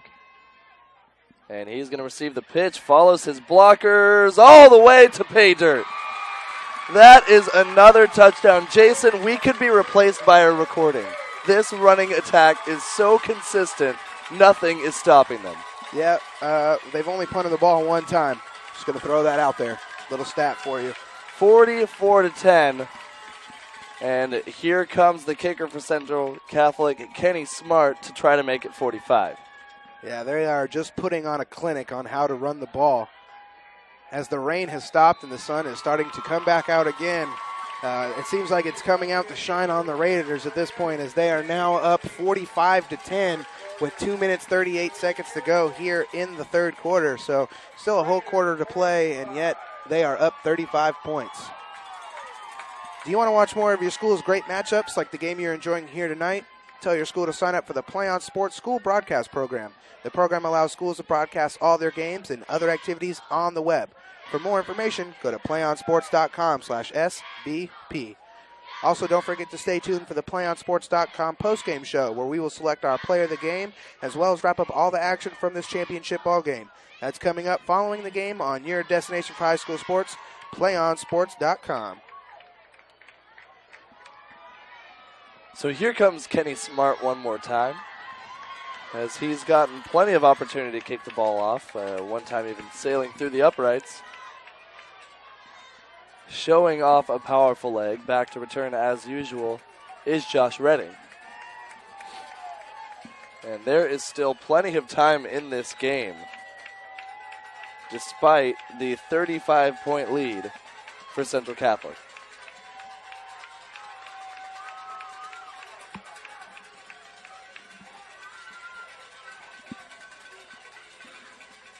So here is the kick, and it is going to sail out of the end zone as the return man Redding tried to craftily catch it with his feet in play, but it did go out of bounds. Ball at the 20 for the Cougars. So a little bit of recap for you on this Escalon offense. They onsided the very opening kickoff and was able to drive down and get a field goal. And since then, they have only managed to get 1 touchdown. And on that drive, when they got their touchdown, they were handed 30 free yards from personal foul calls against the Raiders. So without those 30 free yards, it doesn't seem they have an answer for this defense of the Central Catholic Raiders. Full head of steam there is Nathan Chun. And he's going to gain 4. As he's having a consistent game. I mean, if his blockers make their blocks, he'll get you the yards he's supposed to get. But it is not a deficit that he can overcome on his own. No, I definitely agree there. And hats off to the Central Catholic defense, as they are holding someone who's averaging 165 yards a game to definitely under that. And that's exactly where they're going this time. Chun on the carry gain of 1 maybe, and that's a great way to put it. This guy has been the staple to this offense every week, and he cannot get anywhere on the field. Yeah, when you score 34 touchdowns for your team on the ground, I'd say you're a staple to their offense. Unbelievable. And you're averaging about 7 yards a carry, and here in this ball game, I'd say that average is down to about 2 or 3. So, again, hats off to the Central Catholic defense. Dropping back to pass now is Ooh, that was Kimball. early. And, yep, that. Yeah, they're going to get a bate on early. He definitely got to the ball pretty early on that one. Yeah, that took the words out of my mouth. There's not frustration from the Cougar fans here. It is anger, as that is a hit that is never okay. And Central Catholic is going to give up another first down, as I think you just I'm eyeballing it here, but I'm pretty sure they've given up more penalty yards than their opponents. Well, that's definitely what Escalon needs, is they have proved to be able to take advantage of the penalty yards given to them by the Raiders. So maybe if the Raiders can commit a couple more mistakes, Escalon can keep driving down the field and put some points on the board, as we are under a minute and a half here to go in the third quarter. And it's going to be a run up the middle. Man, I love that Chun. quick handoff. It is impressive. I really wish that they'll take one to the end zone so that way they can get a big high five for me, because that quick handoff is absolutely amazing. I'm still looking at the quarterback, and Kimball's running around with no ball in his hand, and next thing you know, I'm hearing whistles because somebody down the field has the ball. That quick handoff is very nice. And that's probably what led to Chun getting all 2,154 yards throughout the season and 34 touchdowns, is the ability of Kimball to hide the ball and be able to quickly hand it off, as we are ticking down to 55 seconds here in the third quarter. Now, in high school football, as well as this, or especially this conference, we do see a lot of options running the ball, as that looks like it may have been a fumble. But now, my apologies, I misread that. That was another run for Chun there. But what I was going to say, Jason, is, you know, I know I've mentioned on the air for different games, but when you have tall defensive ends that can see who has the ball when the offense is trying to fake things out, move things around, it is way easier if you have somebody who is 6'5" who could just easily yell out who has the ball at any given moment. Yeah, when Johnny Munt, he can see over everybody. As I don't know if you guys can see at home from your vantage point, but number 84 for the Central Catholic Raiders, Johnny Munt, 6'5" and easily a whole helmet taller than anybody on the field. So he can see over everybody. Pretty much where the rest of the people's top of the helmets go, it's about the bottom of the face mask on Johnny Munt. So that's a big boy, and it's definitely, like you said, easy when he can yell right over the defensive or the offensive line and tell you who has the ball. 45-10 is the score at the end of the third quarter. Escalon going to try to pull off a miracle here in the fourth. You are watching the division final here, Escalon versus Central Catholic. Not exactly positive, but I'm pretty sure the referee just told the scoreboard judgment to issue a running clock, as they are up 35 points here in the fourth quarter. Wow. So, Jason, you and I got to call a game recently that ended with a running clock. And that was something that we had not really expected or seen in the playoffs. That was actually a loss by our hosts here today, the Lincoln High Trojans. Oh, yeah, that was against the Wildcats of Franklin. Indeed it was. So the Franklin Wildcats were able to dominate a great program, and it's kind of reminding me of this situation here, because I do not want to say that I won't. Escalon High is not a bad program. They're a good program. They've been having a great season, as Kimball drops back here, throws to the outside, got a receiver. Yeah, no, they're definitely not a bad program, as we're going to get another flag. But it's definitely not a bad program. You know you're not a bad program when you can make it all the way to the finals. So they are going to – I don't know if I was right with that running clock, as they're telling them to stop the clock. It's going to be a discussion here at 11:41 left in the fourth quarter. Yeah, I think they only called a timeout, personal foul on Central Catholic. Central That Catholic. is their fourth 15-yard penalty under the umbrella of unsportsmanlike conduct. And they have given Escalon more yards than many of their offensive players have earned with 11:30 to go here in the fourth quarter.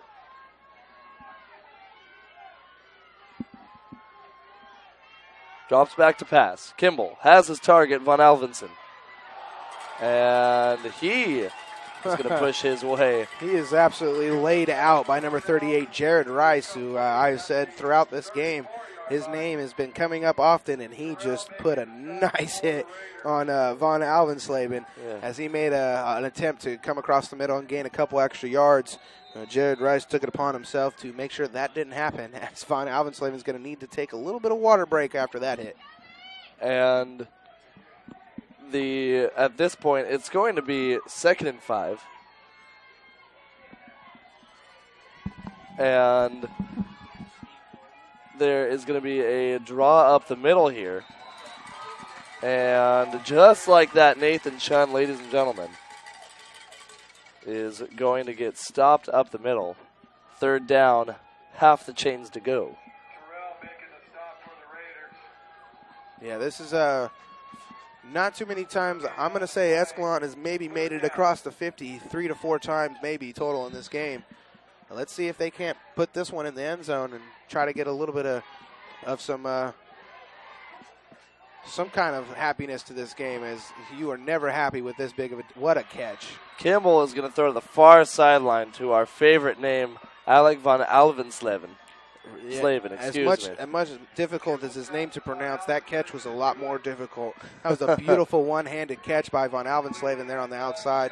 What a catch. He's definitely proven to be quite an athlete out there for the Cougars, and that was solid. They teach you that as a receiver, to try to stick your hand out there, catch the point of the ball, kill the momentum of it, and he did exactly that, pulled it in with one hand. That was a talented play there by Von Alvinslaven. 3 wide receivers out left.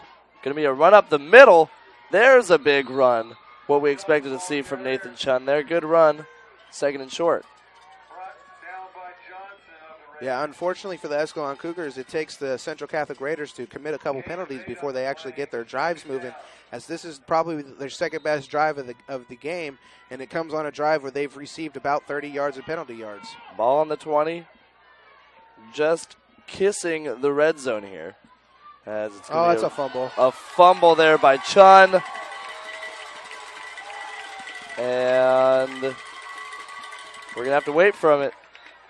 It looks like there's again arguments coming from the crowd, that now the crowd on our side is very confident. They have no doubt the referees got the call right. They knew it all along. Yeah, that was ball is going to Central Catholic. That was a solid hit by the defense by Central Catholic, as Nathan Chun is a little bit shaken up as he runs off to the sideline. You can tell he had a little bit of a limp there. Nonetheless, he coughs up the ball. And that's going to, they do have the running clock going. So it is 8 minutes, 50 seconds. Should be left here in this game, as the clock will not stop for any change of possessions or anything like that. So about 8 minutes to go left in this game. Split wide receivers, I formation, draw up the middle. My goodness, is he going to do it again? Man, he did it. I'm going to do it. Here we go. Ray Vega. Oh, man. Touchdown, Raiders. Unbelievable. That's about an 80-yard gain there for a touchdown. What a play. This kid is unbelievable. He is the real deal in the backfield for the Raiders. I'm not going to give anything away from Ray or take anything away from Ray Lomas, who's the other tailback, but Ray Vega, he is one heck of a weapon in the backfield. If I'm a college here in the area, I might want to try to steal Ray Vega, as he is absolutely amazing. And he, I believe, is a senior, too. Let's see, Ray Vega, senior, yeah. So if you're at college, you might want to come take a look at Ray Vega, number 23 for Central Catholic, as he is quite amazing. 51-10. That's shooting for 52. That's how you win a championship right there. You put 52 points up. That's how you win a final, absolutely. And goodness. Again, I want to point out that Central Catholic has only punted the ball one time. One single time has there been a punt from Central Catholic. Every other time has been a touchdown, except for the one time when they kicked a field goal. Complete dominance here by the Raiders. Yeah, you don't get any better than that. If you touch the ball I don't even know how many times they've touched it, but I tell you that they've scored every time except for one. That is just amazing. Jason, how often do we know a running back is gone when he's 70 yards from an end zone? When his number 23 in a Central Catholic Raider uniform, almost every time. Like I said, when he gets a little bit of space, his speed is almost too much. If you give him even a little bit of a bubble to live in and get down there on that field, he's going to take it all the way to the end zone, as we have seen here today in this game. Kick is up and good. 52-10. Escalon High Cougars going to get the ball once more, down by 42 with 8:23 to go here in the fourth quarter.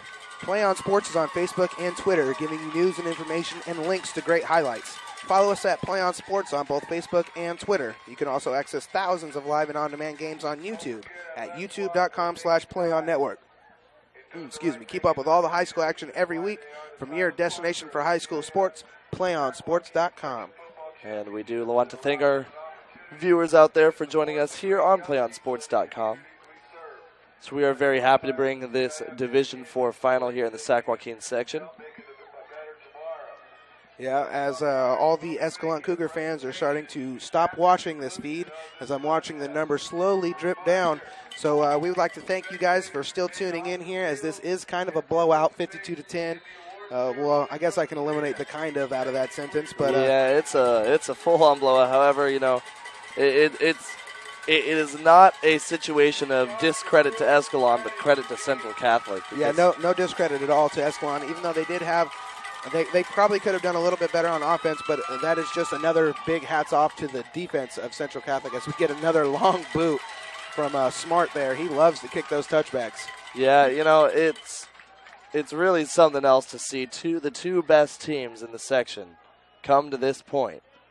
And the one shows such supreme dominance. I mean, at any level of sports, it's really something else. But I do want to jump back to the fact that Escalon High is a great program, working with a small roster, you know, and it's just one of those points when this team, Central Catholic, the way that they are built is that every one of their strengths is matched up against a weakness of Escalon. You know, it's a kryptonite situation as a draw goes to the left side.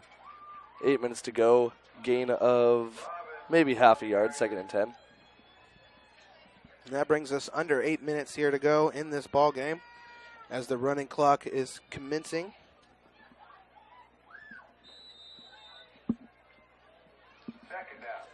So when your running back is told to run out the clock and run up the middle, and then he has 80 yards of daylight, you know, you got to take it to the house. But goodness, I can't imagine. Well, with the running clock already going, I guess it Yeah. really doesn't matter. But, man, what a heck of a running game, I guess, from the Central Catholic Raiders. Philip Kimball's going to throw a miscommunicated pass. Zavala was the intended receiver. Yeah, we've seen a few of those from Kimball. He's had a couple receivers open. Unfortunately, when you have that big number 8-4 chasing you down in the backfield, you try to throw the ball as soon as possible. And unfortunately for Kimball, they happen to just be sailing over his receivers. But, again, and that's a big due to the defense here from Central Catholic. They're getting into the backfield. They're not giving Kimball a whole lot of time to do anything. He's having to scramble to the outside and just pretty much put one up there. And so far, it hasn't really worked out for this Escalon offense. So the Escalon offense with a 3rd and 9 here, ball on the 21. 6:45 to go on the running clock. And Kimball's going to drop back. He's got a target. Good throw there. As once again, the productivity of this offense, another flag. That's going to be a personal foul on Escalon's number 50, Troy Doggett, as he's getting a little bit of, he's a senior too. Frustration definitely starts to mount when you're a senior and you're losing by this much in the championship game. So unfortunately for Escalon, they are going to kit number 50. And he said something to the coach there, so I bet they're giving him a sideline warning, telling him that he's possibly going to be ejected if he does something like that again, as we got a pretty late block in the back there.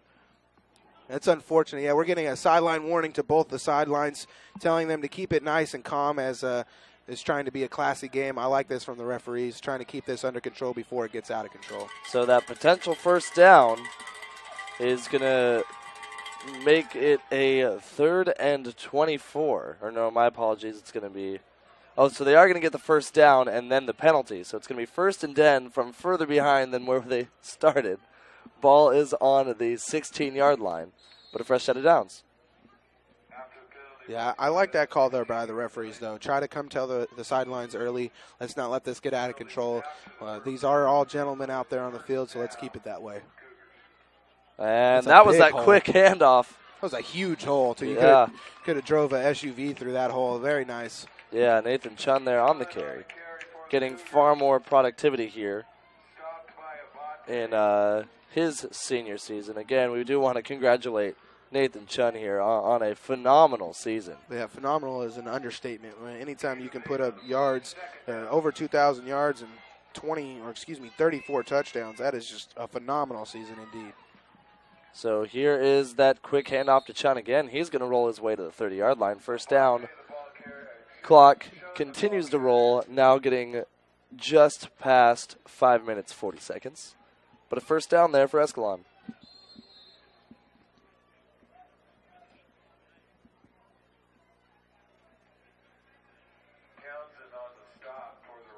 So it seems like the Raiders are just relaxing here. They do have a lot of backups, and as this end around goes to number 20, Jason Robbins, I do not see many of the usual players out on the field. Yeah, at this point, it's time to get all your seniors in that normally don't start. I wouldn't be surprised if a lot of the kids out there aren't seniors at the moment. As I roll through my roster, seeing numbers that I'm not familiar with, I'm seeing a lot of upperclassmen indeed. I think we're seeing the second team defense. Quick handoff up the middle. Well, that guy is a fullback. You know, it's really the way he runs, the boxy shoulders. He runs square to tacklers and just bulldozes them. He is fun to watch. First down there, 4:30 to go.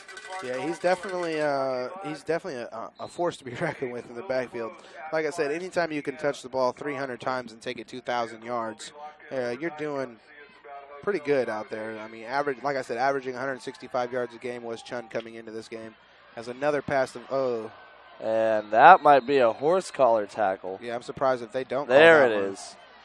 And that is not what fans want to see from a team up by 42 points. Yeah, that was a dangerous tackle. Yeah, Von Alvenslaven again on the reception. Sorry to Alec Von Alvenslaven, as he seems to be the receiver of all these unsportsmanlike penalties coming from Central. Right. He is getting hit pretty hard out there. But he's continuing. I mean, that makes now 5 15-yard penalties on Central Catholic. And the ball is going to be placed on the 30. Last time in this situation, the Cougars did fumble. Trying to do it right this time. 3:54 on the running clock. Draw up the middle again for Chun. Thank you so much again, ladies and gentlemen, for joining us as the Central Catholic Raiders of Modesto, California are they are going to be. I was going to say, there's no way they're scoring 42 points. There's going to be points. champions. And for those of you just tuning in, we do want to emphasize it has been a very good season for the Escalon High Cougars. But at this point, the celebration and credit is going to be handed to Central Catholic. Here is Kimball dropping back, and he's going to get dropped down. Yeah, there's only been 2 names that I've been saying for the defense, and that's been Johnny Munt and Jared Rice. And there's Jared Rice again with another sack, and that's going to bring up a 3rd and long here, 3rd and 11. So another sack by Jared Rice. Between Jared Rice, Johnny Munt, and the 2 Rays, this Central Catholic defense and offense play quite well together. Yeah, Jared Rice, you know, from what we've seen so far, is not the team leader in sacks, but he definitely has the advantage by coming in from the blind side. Here is another drop back for Kimball, and he hits his tight end in the fingertips, and that was Andrew Zavala. That was nearly intercepted by number 24, Reggie Bland, for the Central Catholic Raiders there. He got a hand on the ball. That's a 4th down, and you definitely expect Escalon to go for it, unless you have a foot of smart to kick a big, long field goal. So the ice has been dumped on the head coach of Central Catholic. However, there's now plenty of ice on the field. Hopefully that doesn't come into play. Deep throw going toward the end zone. Is it caught? If it's a calling a touchback, they're going to call that an interception. That's by an Joey interception. Abate. Unbelievable. Joey Abate once again coming up with the ball in his hands as the players quickly try to kick ice off the field because they do not want a penalty for it. Minute 58 to go. Ball on the 20 for Central Catholic. I can only hope that they sit on it, as they are winning by 42 points in a division final. Well, to be realistic with you, if you hand the ball off, you have that chance of taking it all the way, as we've already seen that. That clock is still going to continue to run, so with the running clock, they might only need to run one play. So you might just take a knee and call this one good. As that's what it's looking like, as they are in victory formation. There is not a wide receiver wide. They are going to just kneel on this ball and take the championship home to Modesto, as everybody is in the victory formation. This is by far the most favorite formation for any offense to run, as they know they can take a knee and take the W home. Minute 13 on the running clock.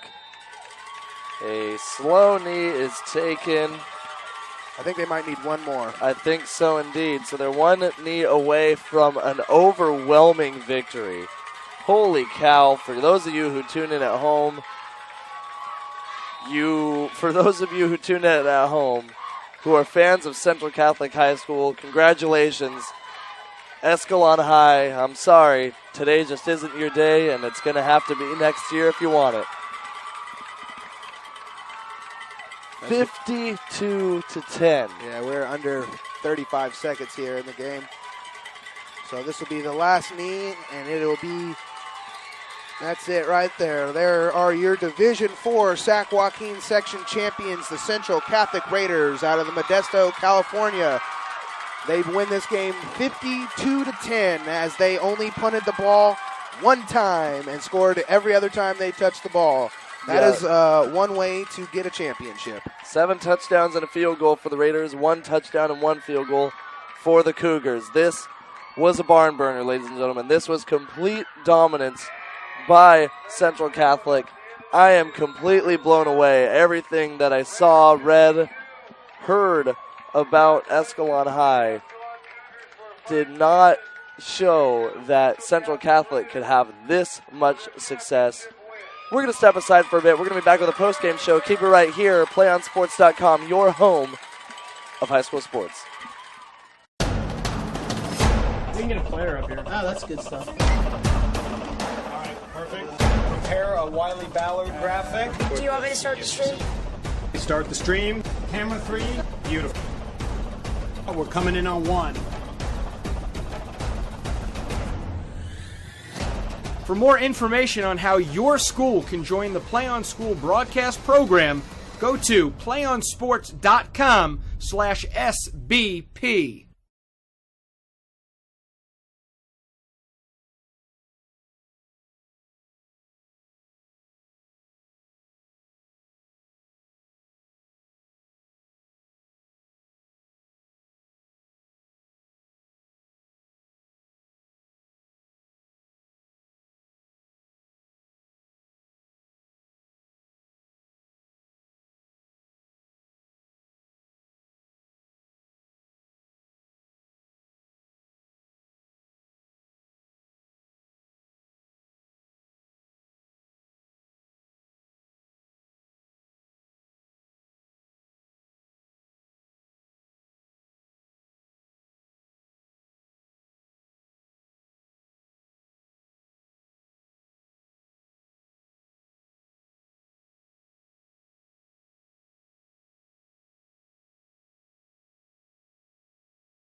52-10. I'm going to say it one more time. 52-10. The Central Catholic High Raiders over the Cougars of Escalon High. I am Greg Cotta, and I'm alongside Jason Patterson. Jason, it started out kind of close, but for the most part, this is what we've been going to all day. Central Catholic punted once, and most of the time it was just their stud of a running back, Ray Vega, who is clearly our player of the game, as down on the field, the team decides to get together for their team photo. Jason, what do you take away? Anytime a team can touch the ball 9 times and score 8 of those 9 times, if you don't win the game, there's something to be said about the team you're playing. So right. It is hard to lose a game when you score on 8 of your 9 possessions. So let's not take anything away from Escalon. Escalon played a pretty solid game. They were just, as much as I would hate to say, they were just completely outmatched here today. This was all Central Catholic. They came in with a huge following. They packed every person that they could into the stands, and they are going to go home with the Division IV championship. And barring some craziness in the divisions, I don't exactly know how it works for the Bulls, but I know if this Central Catholic team goes on to a regional bowl bid, they are one team to look out for, again, with that dominant running game of Ray Loma and Ray Vega. Yeah, both of the Rays showing great work, and I do also want to throw credit to Garrett Artis, the team's quarterback, as his job is definitely to manage the situation. And then he did make his throws when he needed to. Central Catholic has so many reasons to celebrate at this point. I mean, I could think of 42 of them. And that was the points that they outscored the Cougars by. But look at their whole season. They now finish 12-2. They were 6-0 in league. They did this the whole season. Yeah, they had just been dominant the entire season. Once they got Ray Vega out there and that 1-2 punch, Lomas was already pretty good by himself, and then you give him Vega to go back there with him, and it just gets absolutely ridiculous. It's really hard to stop 2 solid running backs and to have such a solid offensive line to run behind. Both kids have great ball carrier vision and patience to follow their blockings, and it's led to lots of touchdowns as Ray Vega, just from what I can remember, as I'm horrible and don't write things down up here, but I know that Ray Vega scored about an 80-yard touchdown, a 50-yard touchdown, and also a 20-something-yard touchdown. So right there, that's 150 yards on the ground and 3 touchdowns, and that's just from what I can remember. I'm sure he did a whole lot more than that. Yeah, it was kind of a blur. I can agree with that. The running attack of the Raiders was unbelievable. And, let's take a moment. That offensive line, I did not see them make I think there was a holding call, but for the most part, that offensive line played just as well as the running backs that they were blocking for. The whole team was in such a good sync. Like, I don't know what else to say. I think we're kind of beating a dead horse here. They did everything right for all 48 minutes of the game. The only thing that I can tell you guys at home watching is if you want to teach your kids how to run the ball, show them this game. And just pretty much do exactly what the Raiders did, and you will do just fine, as these Raiders put on a clinic on how to run the ball and how to play football, and they take home an outstanding championship. When you can go into the section championships and win by 42 points, that is just astonishing, and hats off to the Central Catholic team and the coaching staff. As I like to mention again, that their school hosts a total of 350 boys and girls, and they are still out here putting up championships in football. And also, I know that they play a couple other sports. I know they're pretty big in wrestling as well. So hats off to all the coaches out there at Central Catholic High School in Modesto. 350 students. I'm looking around. They're all here. I'd say they're all here. Yeah, I mean, that's unbelievable. This tiny program to dominate their section entirely. Ladies and gentlemen, you get it. The Raiders of Central Catholic High School finish their season 12-2 overall in roaring fashion, 52-10. For my partner, Jason Patterson, we say good afternoon, as we are used to saying good night, but the Division IV final champions are none other than Central Catholic High. Ladies and gentlemen, thank you so much for joining us on this wonderful afternoon in Stockton, California. Head to playonsports.com to find even more great sports. Playonsports.com, your destination for high school sports. Ladies and gentlemen, take care. One match away from immortality. This is a total team effort.